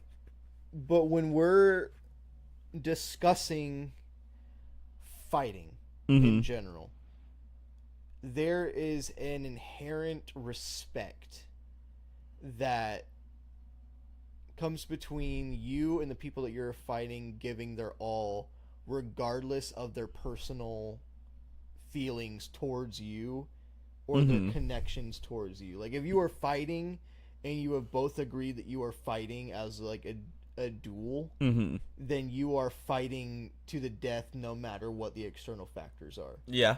And so I would counter that the reason that Garp doesn't save Ace is because that's not what is the most respectful thing for Ace would be. Because I think this is Ace's battle. And I don't think Ace needs his, like, savior, like, grandpa-ish figure to fight his battles for him. But Ace, like, literally, like, says, help me. Like, on the execution stand. And Garp just stands forward and, like... And it's his son. Yeah. Like... Does he say it to Garp? I can't remember. He just only... Like, they're the only two on the stand. Uh-huh. And so I don't know who else he'd say, but Yeah. I read it as he's saying it to Garp. Yeah. I just... No matter what, like, that's your son. Yeah. Right? And... The reason I can't see him saving Kobe as a, like, redemption to that is that Kobe's a Marine. I agree. Like, that is a different context. Is that I do genuinely think that Garp subscribes to the idea that the Marines are the saviors of the world. It's the best. Yes, I agree with that. And I don't think that he agrees with the world government. But he knows that the Marines are the only thing that can stop the bad pirates. Yes. I agree with that. I think that he believes that the Marines, and I think that we will see this unfold. Like, this is just me personal theory. I think we will see this unfold the further and further we get into Endgame One Piece. Is that the Marines will become their own entity separate from the world government. I agree with that. And I think that he subscribes to that idea. And I think the reason he doesn't believe in the world government and he doesn't believe in pirates, he believes in the Marines. I do agree with that. And I think that he does inherently think that in that moment, saving Ace will go against what the Marines stand for. Yes. I agree that he is a bad person for doing Mhm. this, but I think He's putting the Marines above himself and his family. yes. And see, I just can't vibe with that. I can't vibe with that either. I think that's fucked up. Like, yeah, that's fucked up. But I think there is a valid, and that's why I think reason it's a well written for- character. Agreed. Yeah, Like yeah, it's because he's not like if a character always makes the right decision, that's not an interesting character. yeah. Like I agree, but never mind. Yeah, yeah. I do agree say with I think it's kind of fucked up. And like it's a situation where Garp is also put into. I don't know what you do in his situation with this, because Roger is like, "Yo, I'm gonna die, Yeah, and I need you to watch my son. yeah. Like you're gonna take care of my son. I need that." Mm-hmm. And Portgas de Rouge And he's like, totally, and he drops him off with the in the daycare. with the freaking Dodon. Yes. With the mountain bandits. But Porgas holds Ace in her womb for like almost 2 years or whatever the freaking time is. Like, and during that time, the military is sending people to slaughter pregnant women and their unborn children to find Ace, because they're like, we can't let the Pirate King's son be born, right? Yeah. And Garp just lets that happen as well. That's facts. And like I know, like I don't want him to turn over Ace, right? Obviously, you don't want that. Yeah. But like, Okay, but hear me out. Do you think that he understands? Like, obviously, he doesn't like the world government, right? But do you think that he understands the power that they wield and thinks that if he did something to stop that, like that, or that if he attempted to do something to stop that, that it just wouldn't pan out? Like he, yeah, I they would 100% just stop, or they would just kill him. Yeah, like he can't do anything. Like he's stuck. Yeah, He would have. But the most courageous characters in the story are the people that know that what they're gonna do isn't going to be received well, or like, but they do it anyways. Mhm. And we also like the world government is also kind of stupid. Like Luffy on Sabaody punched a celestial dragon, and then Luffy does everything post time skip, and they never like attempt to take care of Luffy. Right? Yeah. It's like, would they even attempt to take care of Garp? And also, I think if Garp, I'm not the writer of the story. If Garp left the Marines, I feel like a lot of Marines would follow. I agree. And I think Garp could make a private militia. I agree. And- I think that is more than likely where we are heading. Like Sword dissolves into its own. Yes, that, but also like with the leadership of Fujitora. Yep. Um, I think Smoker, Fujitora, and Kobe are going to be the big Marines at the end of the story. I agree. Like in terms of like who, like after the story concludes, what Marines are important post story that we don't see. I think it's gonna be Fujitora, Smoker, and Kobe, because I think they hold the closest like goals to what like the theming of the story is. Like Kobe legitimately wants to save people. Yeah. Fujitora legitimately wants to help people. Yeah. Smoker legitimately wants to help people. Yeah. And those are the only three Marines I can say that about besides Garp. I do think Garp truly wants to help innocent people. Yeah. But I think he's done a bad job at it in terms of what we physically see on screen. Yeah. And he doesn't always make the most optimal decision to do that. Yeah. I think he's a And he very knows wishy-washy Whitebeard's a person. good, like, he knows these people are good people. Yeah. Right? And, like, He's getting a paycheck at the end of the day, bro. I think Garp is comfortable. yeah. And I think he wants to stay comfortable. You can't stay comfortable in this world, You man. can't stay comfortable in this Not world. in this world, bro. Not in this world. Not in this world, bro. Not in no worlds. Not in no worlds. Ugh. But yeah. Yeah.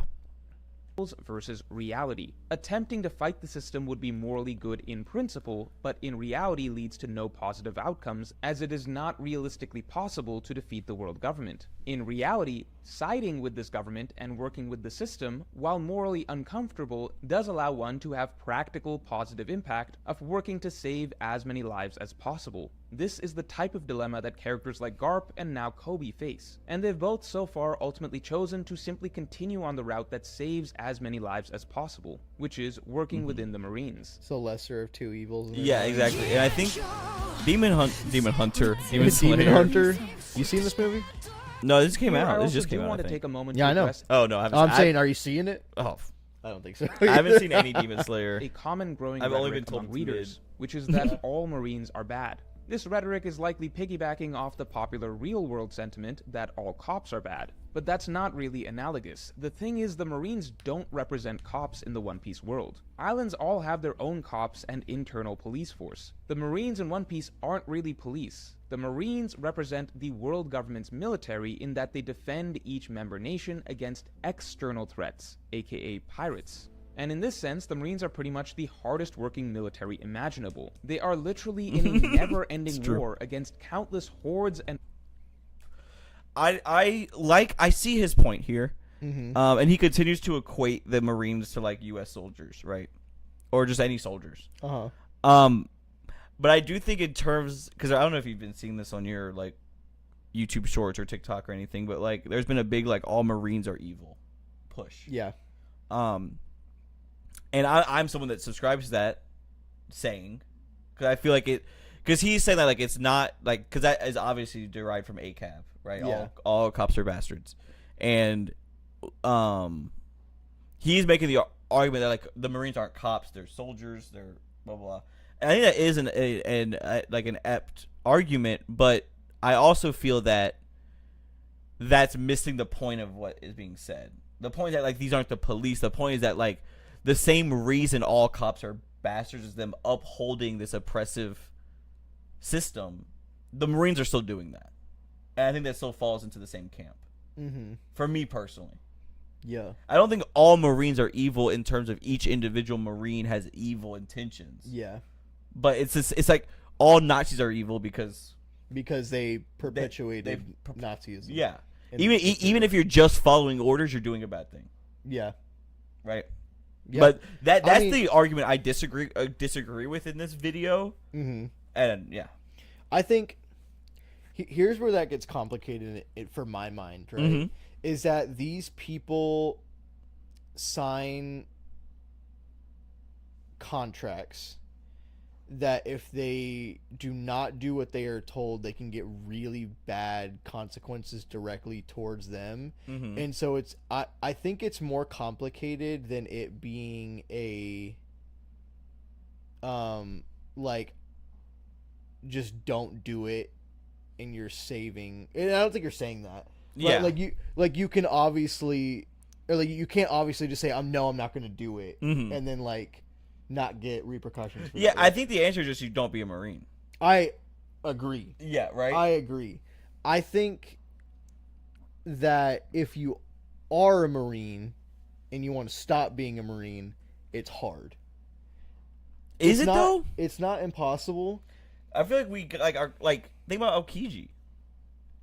Okay, sorry. In this universe, it's a lot easier, I think. Oh, you mean IRL? I mean IRL. Oh, bet. This whole time I was thinking about. I was like, what do you mean they leave all the like? I feel like Yeah. people can just leave. Because like if you just say I'm gonna stop being a Marine, you just get thrown in jail. yeah, like in real life, you're signing a contract to serve your country. Or And I whatever, think yeah. there's ways to protest and like try to do your job in a way that is still respectful towards people that are still just barely doing your orders enough Mm-hmm. to like not get thrown in jail, but is better than what other people than what the government is telling you to do. I agree with that, and I also disagree with the statement that like all soldiers are evil. Agreed. Right.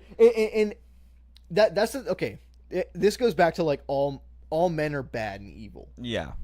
Obviously, not all men are bad and evil, but if you are the type of person that is getting upset about all men are bad and evil, then you're probably the problem. Yes. And also, it's not about that each individual person is evil. It's about the system that is being right. That's how it is with the Marines. That's in One Piece, the One Piece Marines. That's Mm-hmm. how it is with like American police, Mhm. and with the men thing, that's how it is with like the patriarchy, right? Yeah. Like that's like the whole like, it's about what you uphold, and Yeah. what you are allowing yourself to represent. Yeah. The system of being in the military is bad. Yes, Defending something is not bad. bad. Yes, But the way that the system currently is bad. being a Marine in One Piece is not bad. Being the Marines in One Piece, like the organization, the Marines, are upholding a bad system, and so, in my opinion, are bad. Yes. And by being a Marine, you are also perpetuating that same system, Uh-huh. and so by means of logic, you are bad. But I don't think as a person you are bad. The same way, like I could like. Here's what I'll say. Do you think that the Marines system is bad, or do you think the world government and the top of the Marines is bad? I think the world government is bad, but the leader of the Marines is directly under the world government. Like Alkainu as the Yes. fleet admiral is Yes. directly receiving orders from the Gorosei. I would argue that the day-to-day Marine activity, though, Is good. is good. I do agree with that. And I think that, Yes, I do agree with that. but that's the same thing for like what like real life, right? Like the Yeah. day-to-day Marine activity, they're probably not doing Like- anything bad. You know Yeah, what I mean? or they're like in probably real doing life, like- chill shit. Like in real life, police do good. Yeah, Like they do help. absolutely, yeah. But the they gravity also don't. of the system of the shit that they can get away with yeah. and do get away with Mm-hmm. is the system that is bad. And so yeah. Or like I- the Marines directly backed up Doflamingo's reign of Dressrosa. They Yeah. they sent Fujitora there to help Doflamingo. Yeah. But then he actively fought against it. He did, yeah, as a individual, as an but individual, not as a yeah, yeah. Marine. I Like he agree was with in his that. uniform, but like I guess he was making a stance as a Marine. Uh-huh. But I think that's because of who Fujitora is as a person, and I want to see Garp make that same stance for someone, and for something. Yeah. I think there's a fluidity to this. Yeah, there's a fluidity. And I think that it's the same thing in my opinion with saying that like all one side of the political party is bad. Yeah.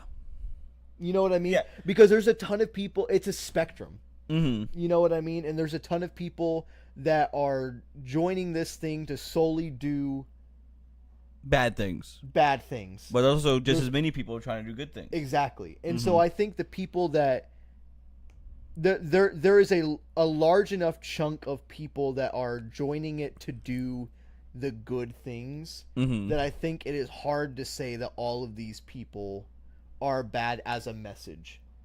Because I think that there's a large enough push on their side. Because I think it's hard for me to compare like the ACAB movement, the All Marines are bad movement to Nazism. Yes, I do. You agree know with what I that. mean? Yeah, Like I feel like I if don't it think was those more- are fair comparisons. I agree, and I think that that's what it gets generalized as To- a yeah. lot. Is that Mhm. like it is just these things are so bad that it like the entire system as a whole stops people's ability to be people. Mm-hmm. And I don't think that's true, but I think there's a large movement within this organization that does, and that's the issue. Mm-hmm. I agree, and I also, to bring it back around, I think that's what Aokiji's big role is going to be in the story. Yeah. And I don't think he's going to be a Blackbeard pirate, like long term. You don't think so? No, I don't think so either. I think he's more of a free spirit than that. he's looking for his own justice, Mhm. right? And I don't think Blackbeard is what's going to bring Aokiji his justice. I think Aokiji is legitimately a good person. I feel like he stays there for a while though. Oh yeah, Like almost to endgame. Yeah. Because I don't understand why he would make this hard of a pivot without committing. I have seen a lot of people say he's still a part of Sword. And he's just like an Like insider. he dropped his position as an admiral and publicly left the Marines, but in truth, he is working undercover with the Marines. Yeah. But I kind of hope he. I hope he's not. Yeah, I want feel like him to be his own. He's a more interesting unit. character without that, and I feel like he does more good for the world without that being the case. Yeah, and it's obvious that he is just opposed to Akainu. Like, it's obvious that him and Aokiji and Akainu's justices are starkly opposing. Yeah. Right? Like, we see that on Ohara. Mm-hmm. And so, to me, it makes sense that, like, he loses this fight to Akainu, and Akainu becomes Fleet Admiral, and he, as a person, cannot serve Akainu. Yeah. Because he knows that, like, I think Aokiji climbed the ranks like Garp in hopes to make change, took the admiral position, almost, and then was the fleet admiral said you should be fleet admiral, and attempted to make him fleet admiral, and then Akainu took it. Yeah. Like, it's just such a big fuck you. Yeah, I just can't see him still working with that government. I don't either. But maybe he's a dog like the rest of them. It feels like his faith in the Marines itself has wavered. Yeah. And I think it's going to take until the Marines separate from the world government. Yes. Which I do think Akainu is going to do. I've been saying this recently. Mm-hmm. I think Akainu is still going to stay relatively antagonistic towards, like, the reader. Yeah. Right? But I think that we're going to receive just because Akainu is our antagonist as a character, mm-hmm. does not mean that he cannot also be the antagonist to our antagonist. Right? Yeah. Like he can also oppose the world. Because all the antagonist means is that he's directly opposing our protagonist. And if we looked at it from the frame of Emu as the protagonist, he's directly opposing. Yeah, like I think he will. I think he will yes. because of how he's treated as the fleet admiral. And I also think that from the little that we know about Akainu, that he genuinely seems like he believes in removing corruption from the world. He believes in absolute justice. Yeah. I mean, that's just their whole message. He wants no pirates, but I also don't think he wants anything to do with the world government anymore. And I think that the thing that switched that was them telling him to fight Kuma. Like, Kuma attacked Marijoa and Egghead. Mm-hmm. And they were like, we're not going to have our Holy Knights do it. We're not going to have the Gorosei do it. We're going to have our fucking lapdog do it. Yeah. And he called him an insect to his face. Like, but maybe he's desk man for real. Maybe he is. He's for real jobber. He's for real the government's dog. Yeah. He is Red Dog. He is Red Dog. That's like his. Think about that. That's like his thing. Taking commands like a damn dog. That's crazy.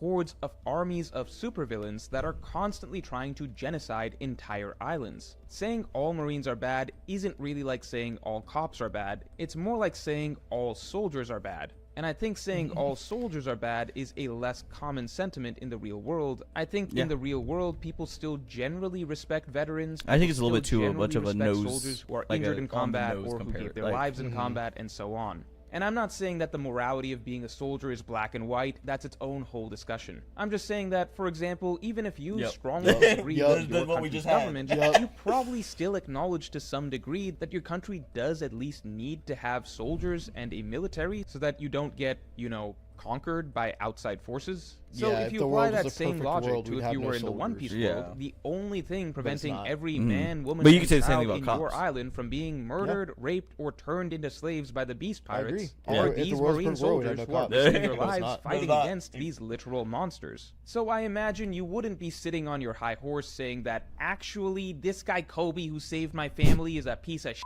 because he is a cog in a system that perpetuates a cycle of yada yada yada. Characters like Garp and Kobe do understand the issues with the system. system, they do their best to separate themselves from the evils of the organization, with Garp refusing to work directly for the Celestial Dragons and Kobe being a member of SWORD. And at the end of the day, they devote themselves to the good side of what the Marines do, which is saving countless innocent lives from pirates. Nobody is claiming that they are morally innocent for working with the world government, but Kobe they is are based. ultimately Kobe's a good people person. doing the best they can to help others in a system that seems impossible to change.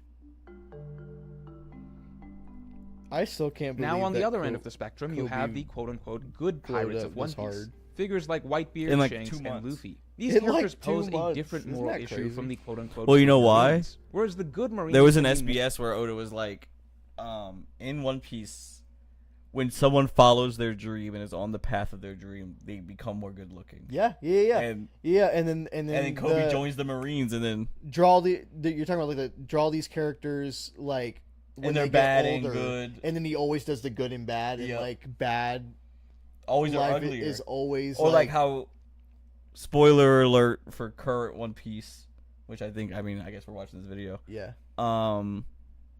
Like Gloriosa never gets with Roger, and then we see her modern day. She's Yeah. shriveled and old, while Shaki gets with Rayleigh, and she is still fine as hell Yeah. at like 70 years old. Yeah.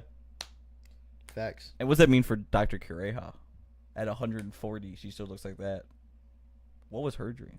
And what did she achieve? morally critiqued does for she taking achieve? part in an unjust system in their devotion to protect innocent lives, the good pirates can be morally critiqued for their indifference to the problems of the world. Emperors like Whitebeard, Shanks, and Luffy possess tremendous power, and it's true that they don't support the unjust world government, but at the same time, they are not heroes, as they don't use their tremendous power to help anyone outside of their personal circles. Each of these figures has made it clear that what matters to them is the people in their circle, their friends, and their personal allies. And yes, they will go to extreme lengths for the sake of their friends, but only for the sake of their friends. In many cases, they may take the stance of, the friends of my friends must also be protected, but that's as far as their kindness goes. It's altruism, but with a clear, defined limit. Now, because we read the story through Luffy's eyes, and we are moved by Luffy's drive to protect his friends, we often end up placing these good pirates like Luffy, Whitebeard, and Shanks as somehow more morally respectable than characters like Garp or Kobe.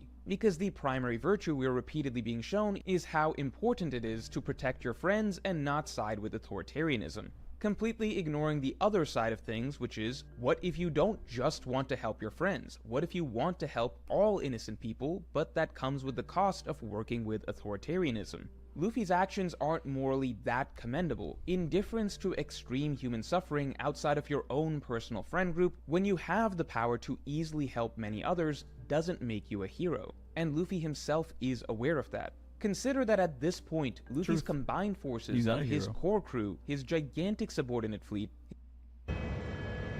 Oh my god, dude, more just grinding. Oh. More just grinding for this Yeah, check. 3 mid rolls is his crazy. numerous powerful allied nations, And we're gonna his get access to at least a couple multiple more. world-changing ancient weapons, all together makes him by far the most powerful force on the seas outside of the world government itself. Luffy could do so much good with a force like this. Hell, he could be declaring more islands as free from the world government rule and under his protection right now. Or he could be taking in islands that have lost world government support and become ravaged by piracy under his protection right now. Luffy could literally be saving millions of lives this very moment. But Luffy does not give a f*** about any of that. He's prioritizing his own adventure above anything else. It's true. Unless, of course, one of his personal friends is affected, and then all of a sudden he gives a shit about using his power. I'm not saying Luffy is a bad guy. Of course he's not, but he's definitely not a hero. Oda wanted to make that clear, and if we were to put Luffy into analogous real-world terms, considering the power, influence, and resources that Luffy wields, Luffy's real-world equivalent would be something like an ultra-billionaire who basically doesn't ever donate to charity or impoverished nations, and only ever uses his resources to help people in his own personal friend circle when they are in need. We would kind of consider that person to be a piece of shit. Again, not saying Luffy I is a disagree piece of with shit, that. but he's Okay. Because when a billionaire does that on the norm, but then also decides that he's going to save an entire nation like on a random Thursday, he's a much better But- person than the guy that I do agree doesn't with that, do but Luffy isn't deciding to save these people because of the people. No, but he inadvertently does. Yes.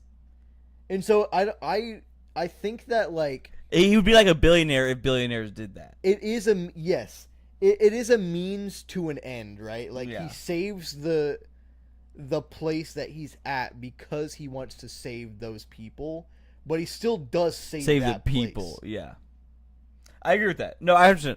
I think it's a silly. I think it's a good comparison. In terms of like the amount of power they have in the world. Yeah. I do think it's a relatively poor comparison for specifics like that. Yeah. I feel like it's more of like a F. I feel like it. Yeah. But like I'm gonna do it eventually. It's just am I gonna do it right now? I don't know. Definitely not that morally great. He is selfish in many ways, and he knows it. That's what makes Luffy such a unique main character to follow. He will eventually save the world and everyone in it, but it will be through him choosing it as his own preferred path, not out of some moral responsibility as a hero. So stepping back, let's look again at the state of the world. The evil system that rules it is logistically impossible to overthrow. At the same time, it technically does a lot of good. So if you're a good character in this world with a lot of strength and you want to help people, then point number one can make it such that it's just too much to fight against the system, and therefore you realize you have to work within it to help people. On the other hand, if you're a good character in this world with a lot of strength, but you don't care that much about helping people, then you probably wouldn't work within the system, but at the same time you probably don't put in that much effort into trying to overthrow the system either, because, well, what's the point? Overthrowing this system is extremely difficult, and you're not actually that interested in saving people outside of your own personal circle. Both groups can be critiqued for different reasons, but there is one and only one character in One Piece history who is a true traditional hero archetype. Someone who basically says, I want to save as many people as possible. I want to save the entire world, and I don't care if the challenge to accomplishing this is literally impossible. Dragon started off as a marine wanting to fight for justice for the common man, but quickly of course learned the injustice of the system he was actually working in. He decided to leave the system rather than support it, but instead of f***ing off to be a pirate like Whitebeard, Shanks, or Luffy, sailing around, drinking, partying, and taking care of your friends, but generally letting the rest of the world suffer, Dragon became the only character who remained determined to pursue his original goal, to create a just world for people. No matter how impossible overthrowing the world government was, Dragon had more conviction than characters like Garp or Kobe, "Boys, and I'm that gonna he lock genuinely believed he could Guys, don't worry, conquer if he I'll take tried care of it." hard enough. And he had more heart than characters like Whitebeard, Shanks, or Luffy, who only extend their protection to their own personal circle. Whereas Dragon decided that his circle is the entire world. Every citizen needs to be saved. This is what a traditional hero looks like, and what makes Dragon unique among all other good characters in One Piece is that he is the only one who has this combination of both morality and conviction. For example, Kuma is an extremely morally good, kind-hearted character who wants to save people as well. But as Kuma grew up, his scope was limited. He focused on helping the people of his little island, and that's about it. Until Dragon came along, Kuma never thought about changing the actual world. Literally no character in One Piece did. There was no Revolutionary Army before Dragon. Every Revolutionary Army member only joined because Dragon gave them something to join. But none of them would ever independently be trying to start a revolution to free the world. You might argue, well, what about Rox? Rox tried to overthrow the world government, and that's true, but Rox wanted to become king himself. He wasn't freeing the world, he was just making another monarchy. Dragon's goal is genuinely to create a better democratic world, one that does still have a world government, but a government that truly functions for the people, without the Celestial Dragon's oppressive ways behind it. So really think about the magnitude of what Dragon represents. In this gigantic cast of characters, all of them existing in this unjust dystopia that breeds this cycle of evil that the world suffers from, there is literally only one man that stepped up and said, I am going to change this for the sake of the people of the world, and I'm going to dedicate my life and all my strength to doing so. While every other quote-unquote great pirate and marine balked at the thought, Dragon alone decided that he would rip down an impossibly tall mountain brick by brick, to bring the dawn to the world, and while he slowly drew people to his side to help him, he started off alone. But first, if you want to get One Piece's beautiful islands for your walls, you can get sight. Those are base. They're fire. I will say I want one of those really bad. No, I And to believe date, this it's statement. still No one funny that knows people what it is to critique whack. They Dragon don't. for not saving Ginny, as while I elaborate on that in far greater detail in this video, of course Dragon didn't save Ginny, because the point is that Dragon gives a shit about more than just his personal circle. His priority is the world first. Everyone in the Revolutionary Army exists to save the people first and foremost. I think this is a phenomenal point. Because in Kuma's backstory, I was someone that was like... Because I like I said, my biggest gripe against Garp is that he didn't save Ace. Mm-hmm. And that he just didn't do it. Mm-hmm. And you could say the same thing about Dragon. Because I think Morris makes a great point, is that Garp doesn't have the responsibility that Dragon has. Yeah. Dragon doesn't save Ginny because him saving Ginny means the rest of the world will remain depressed. Because like he was saying earlier, it's a suicide mission. Like, Yeah. but Garp saving Ace is not throwing away He's sacrificing himself, which he does not would be a want to morally do. good thing. Technically, like Yes, like it would be the morally correct thing to do, but he is a selfish person. yeah. And I think the morally correct thing to do is to not save Ginny for Dragon. Yeah, because that would Which be the I selfish didn't, thing which to do. I did not see while reading that, but Yeah, recently it's like yeah. yeah. And I think that he makes a phenomenal point here. That's a really tough moment, man. It is. It's really tough because you, as a reader and as someone experiencing this through Kuma's eyes, you're like, you motherfucker. Yeah, Like Kuma's like, this is the only motherfucker I've ever had, yeah, and Dragon's like, oh. yeah. But that was mostly her decision though, and I don't think there was a lot that like a lot of people could have done. Yeah, I mean, they would literally have to have Kuma like paw everyone to Marijoa. Mm-hmm. But like once you get to Marijoa, like, what are y'all gonna do up there Yeah, before the Holy Knights and the Gorse? Like that would have taken down the whole movement. exactly. I don't think it's worth it. I agree. This isn't a cutesy little pirate crew that puts themselves and their friends as the only priority and sticks a middle finger to all other suffering people. Why would Dragon prioritize freeing Ginny from slavery over all the other slaves that already exist in Marijoa that Dragon is already working to free? The entire point of what a revolution against God entails, as Oda spelled out for us very plainly hundreds of chapters back, is that soldiers in a revolution should expect to fall in battle. Because that's what they signed up for. It's not about saving each other, it's about saving everyone else. Something greater than themselves. It's the same reason Dragon isn't all buddy-buddy with his subordinates the way Luffy, Whitebeard, or Shanks are. Dragon chooses to remain distant, an enigma. He's not close to them, he doesn't share details about himself, because it's not about his relationships or bonds with his subordinates. He cares about something greater. And lastly, the most impressive thing about Dragon's story is that when I say it is realistically impossible to overthrow the world government, I genuinely mean that. That is the point. No character can ever build an individual force strong enough to overthrow the world government. Even It's Luffy's taken them final 800 years to build complete this one. allied forces on their own will never be that strong. Because we know that the world government will be defeated in the end through a culmination of factors. We know it won't just be Luffy's army, or Dragon's army, or Blackbeard's army. It will be thanks to the stacking of miracle upon miracle all coming together at once. The birth of numerous children of destiny all in the same period of time, all coincidentally rising up in the same era independently to rebel, the Nika fruit coincidentally being reawakened after 800 years by the successor of Joy Boy, the ancient weapon Poseidon reawakening, Momonosuke's arrival in the present and opening the borders, the world's smartest man suddenly choosing to reveal the truth to the entire world, so on and so forth. The point is that it's no individual's actions or plans, and no individual faction that will bring down the towering monolith that is the world government. The fall of the heavens is only going to be possible through a perfect storm.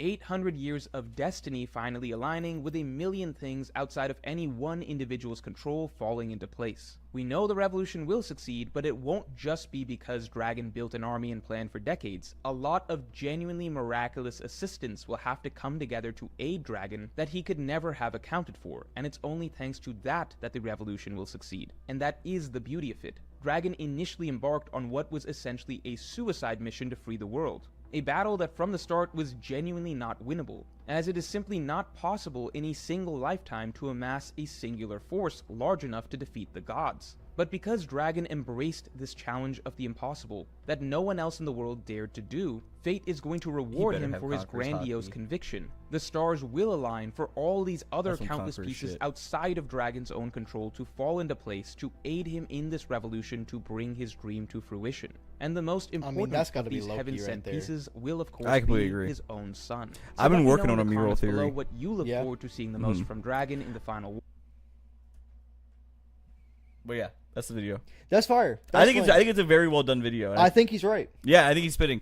I really like the part right here, early where he's talking about like all these. It's fate that all these people are coming together, right? And that Dragon was the one that put his conviction first, and because that he actually put that conviction up, like he's setting the goal to take these people down. That because he chose the right time to do it, but it's less so he chose the right time to do it, more so that since he chose to do it, the right things are happening. Fate is happening. I agree. Right? Well, I think And I think that lightning strike is a very funny thing because a lot of people have theories that like Dragon has like a storm fruit, yeah. and I agree. I think he does have some Or that- sort of weather. Aren't there fruit. also theories that he's like a god?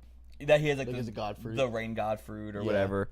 But the idea that it truly being fate, that Dragon pulled up to stop Smoker by throwing hands, but the lightning strike does it, is like that'd be kind of fucking sick. Think about this, right?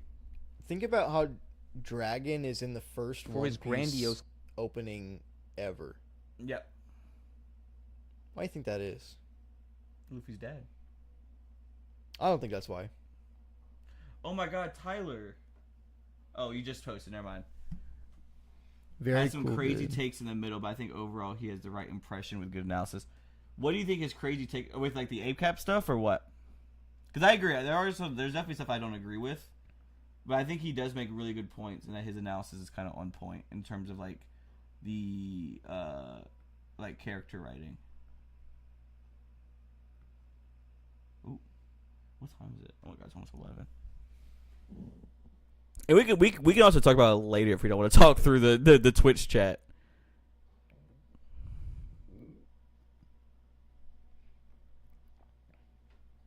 I wasn't seeing. Oh, okay.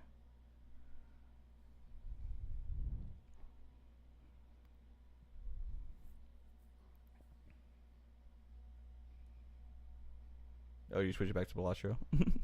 Oh no. No. But yeah, I really liked it. I do think he has some crazy takes. In the middle. I think overall the stuff about the Marines is like good opinions.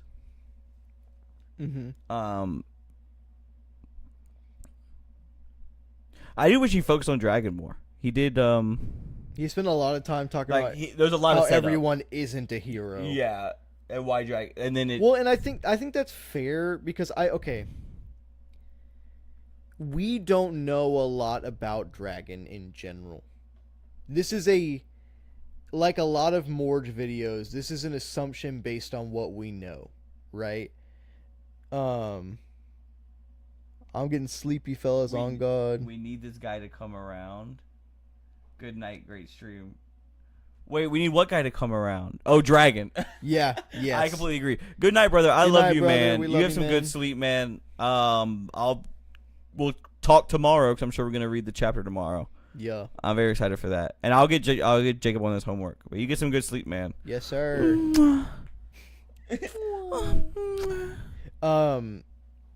What was I gonna say? Oh, these are made on assumptions made on a person that we know very little about, and we know the movement, and we know what everyone else has said about the movement, Yeah. right? But we have yet to hear Dragon talk barely at all, and I think that if we can take his what he has told other people at face value, then I think that more just spitting, Yes. right? Like if his character is where we all think his character is going, Yes. and what his storyline is gonna play out, like yeah. But I do think that, like, and I think the reason I said that is because I think that's why he spends so little time On talking Dragon. about Dragon. That's is true. because I we mean- just have so little to go off of. Dragon is like, he's even less than Shanks, Yeah, which is like, which is a crazy thing. which to I say. guess at this point in the story it's less crazy because Shanks does show up like pretty regularly ever since Wano. Mm-hmm. But especially compared to like pre time skip Shanks. Yeah, Tyler just became our #1 viewer. Isn't Let's that go, crazy? Tyler. You beat Malin. You said fuck you, Malin. Fuck you. And I appreciate that.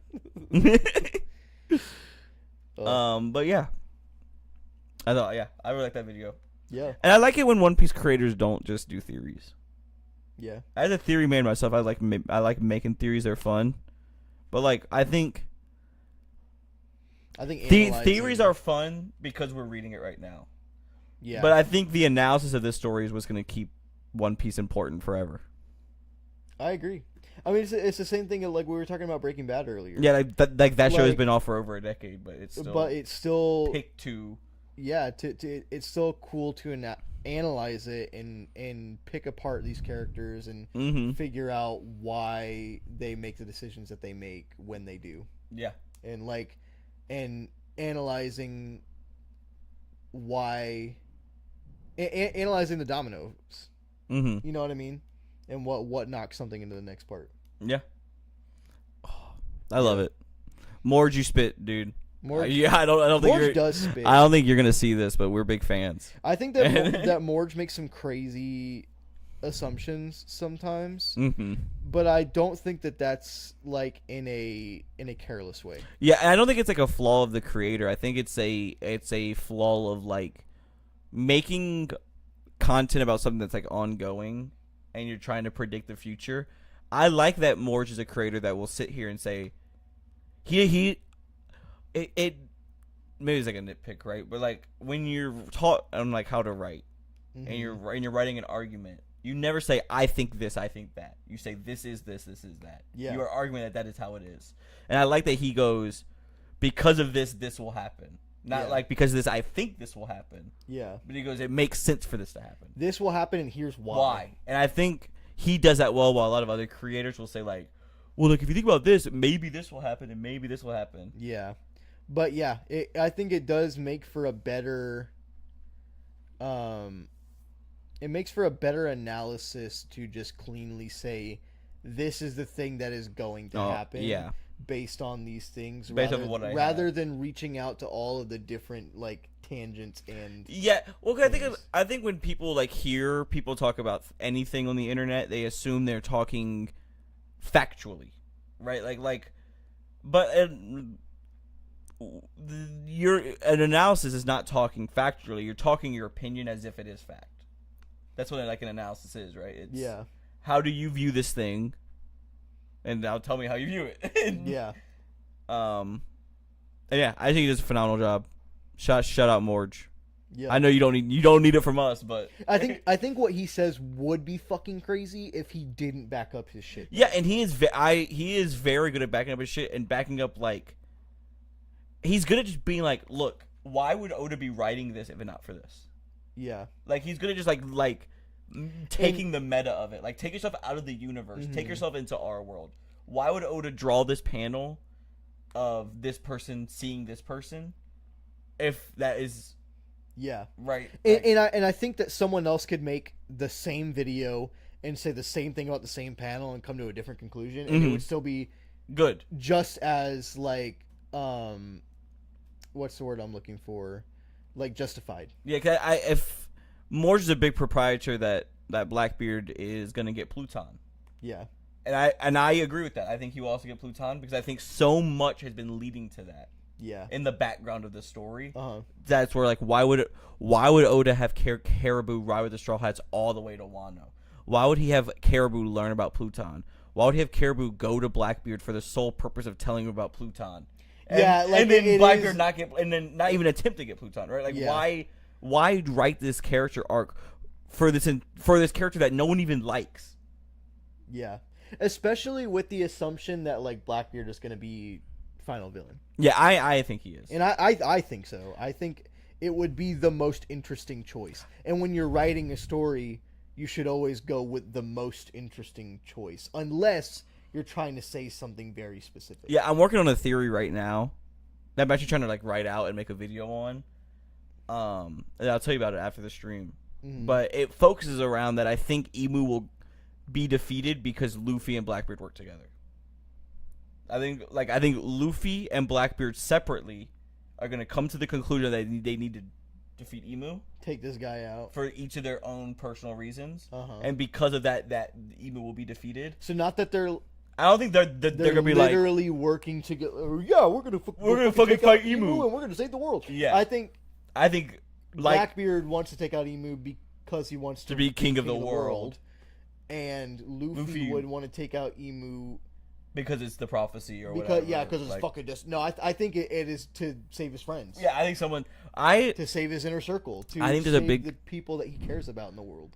So right now everyone besides the Monster Trio and Chopper are tied up. Yep.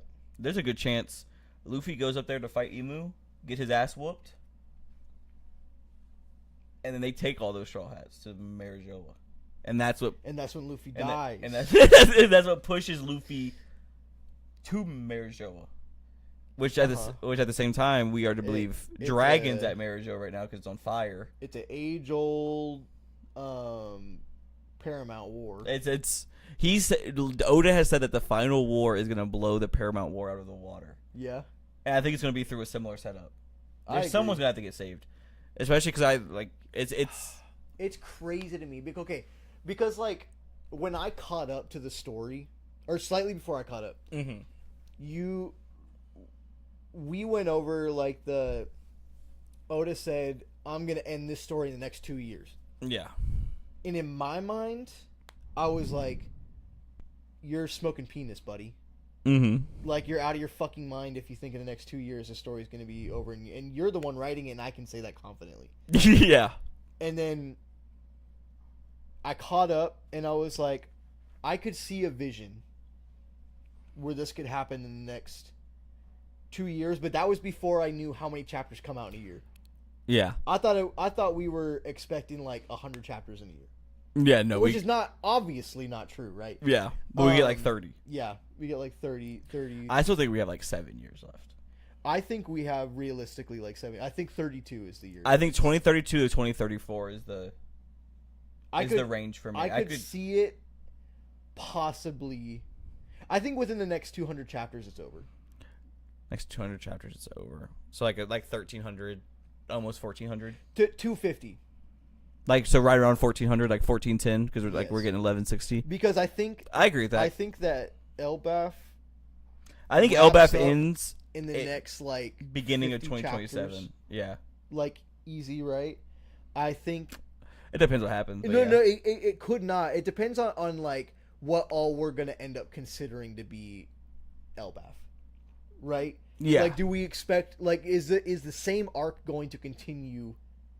Because here's leaving Elbaf. Elbaf could play a Saboti role. Agreed. To where it's like Saboti, Amazon Lily, Impel Down, Paramount War, and then we might see that where it's like Elbaf, Lodestar, Hachinosu, Marijoa, and then it's like the final war. If I had to guess, I think that it is going to play that because I think that we are not going to resolve the Hollow Knights and Emu here. That I also don't think that we're resolving Elbaf here. I don't think we are resolving the not the same way that we thought it was at the beginning of Elbaf. Like where we're gonna find out like who stole the fruit. We're gonna figure out that like why Loki did the stuff was framed to do the stuff he did, right? I think we are gonna find all this stuff, but it's gonna be in the flashback, and it's gonna be because Loki is telling Luffy this stuff, and Luffy is just gonna be like, this guy is the real deal, and they're just gonna leave. Yeah, I don't think the people of Elbaf are gonna figure this shit out until much later. I don't think we leave Elbaf unless legitimately like Elbaf, and like the same way I see like Water 7 and Enos Lobby as the same arc. Right. I think they fulfill the same purpose in that way. Yep. Unless Elbaf and Marijoa act like that, where it's like Elbaf leads directly into Marijoa, or like the fight against Emu, right? And vice versa, whatever. Then I would agree because I don't think Luffy stands a chance against Emu right now. I agree. I don't even know if Luffy stands a chance to get a Holy Knight right now. Just because, like, now he's been told to use his Conqueror's Haki. But now he actually has to do it. Yeah. Like, and we saw Luffy use his Conqueror's Haki against Kaido, but then when he's fighting the Gorosei, he's not doing shit to him. Yeah. Like, he's holding them back. He's not hurting them. Yeah. He's not stopping them. Yeah. He's distracting them. I think the same thing's gonna happen with the Emu and the Holy Knights again. Yeah. Like, I agree. I think he will damage a Holy Knight. I don't think he's damaging Emu. At least that's, like, Yeah. seriously. I agree. I think that the reason we are setting this up is because we need the giants. We need a giant. We need Loki. We need Loki. And I do think the Giants are important. Like, I think the Giants are similar to, like, the Minks and the Buccaneers and the Lunarians and where it's like these races are all important because I think Joy Boy united the races. I have a question for you. Do Yeah. you think that the giants get liberated in this arc, or do you think that they are ultimately used to start the offensive? Do I think? Like Emu I- defensive. Yeah, I think the Straw Hats lose. So I guess they'd be. Like Emu takes control of Yeah, because I think giants until they're liberated later on. I do think that. I'm not positive. I haven't thought about that very much. Because I think that also supports my, like, we're not resolving Elbaf here because there's no one to resolve it to. Yeah, and They're all being commandeered for the fucking for war like effort. the Dami Reversi. Yes. Yeah, and that'd be good for Loki's character because I'm a Loki Straw Hat believer. Agreed. Maybe that's crazy, but and I think that'd He's be going to become part of the crew, or yeah. I think it's gonna become yeah, I agree. I 100% agree. We don't see Luffy ask people to join the crew often. Yeah. Like seriously join his crew. Mm-hmm. And so I think the fact that we saw that is like, okay, he's probably gonna join. Yeah. I think that'd be good for Loki's character. This accursed prince of Elbaf to then find his role of Elbaf, set sail with the future pirate king, kind of like Odin, and actually save his country from its oppression. Mm-hmm. I agree. Also, Zoro I and think we're kinda Sanji need to split right watch. now. Zoro and Sanji need to watch out if Loki joins the crew. I agree. Like Zoro and Sanji are like Sanji definitely not the third strongest anymore. No. Loki is definitely stronger than Sanji. Impossibly stronger. I personally think he's definitely stronger than Zoro, but I'm sure some Zoro heads are gonna disagree with that. Do you think he's stronger than Luffy? Do I think he's stronger than Luffy? Do you think he's Yonko level? Yes. Easily he's Yonko level. I agree with you. He has the most, and I think in terms of like, obviously it's hard to use bounties as a like sense of power scaling. Like it's hard to say like this character is stronger than this character because their bounty is higher exists. because Buggy exists. Well, just because like I'm kidding. anyone exists. Like But yes.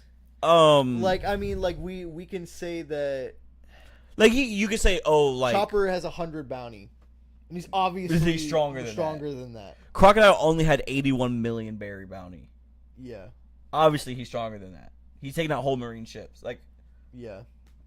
But I think it's important to remember that we do not see people sail without crews in this universe besides Mihawk. Mm-hmm. But now Mihawk, in order to be a pirate in the new world, joined Buggy. Like Mihawk could not handle being on his own in the new world. Mm-hmm. Loki not only handled being on his own in the new world for 6 years, but amassed a 2.3 billion berry bounty doing it. Yeah. And that's just like unrivaled feat. That's true. Like, That's true. like I do think he's Yonko level.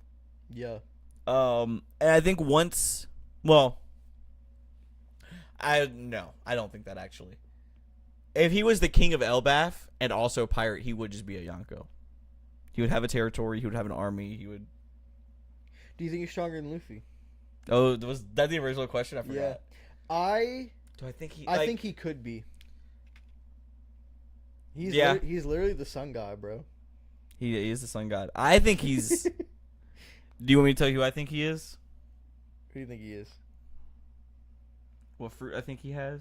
You looking for Is this it? no. No, it's Firefox, huh? Yeah.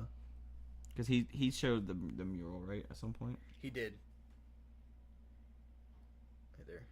Oh, I need the whole thing, though. I don't think he No shows the whole mural, individual's I think act- he shows this. I'll just look up. Oh. Balatro, Balatro, Balatro.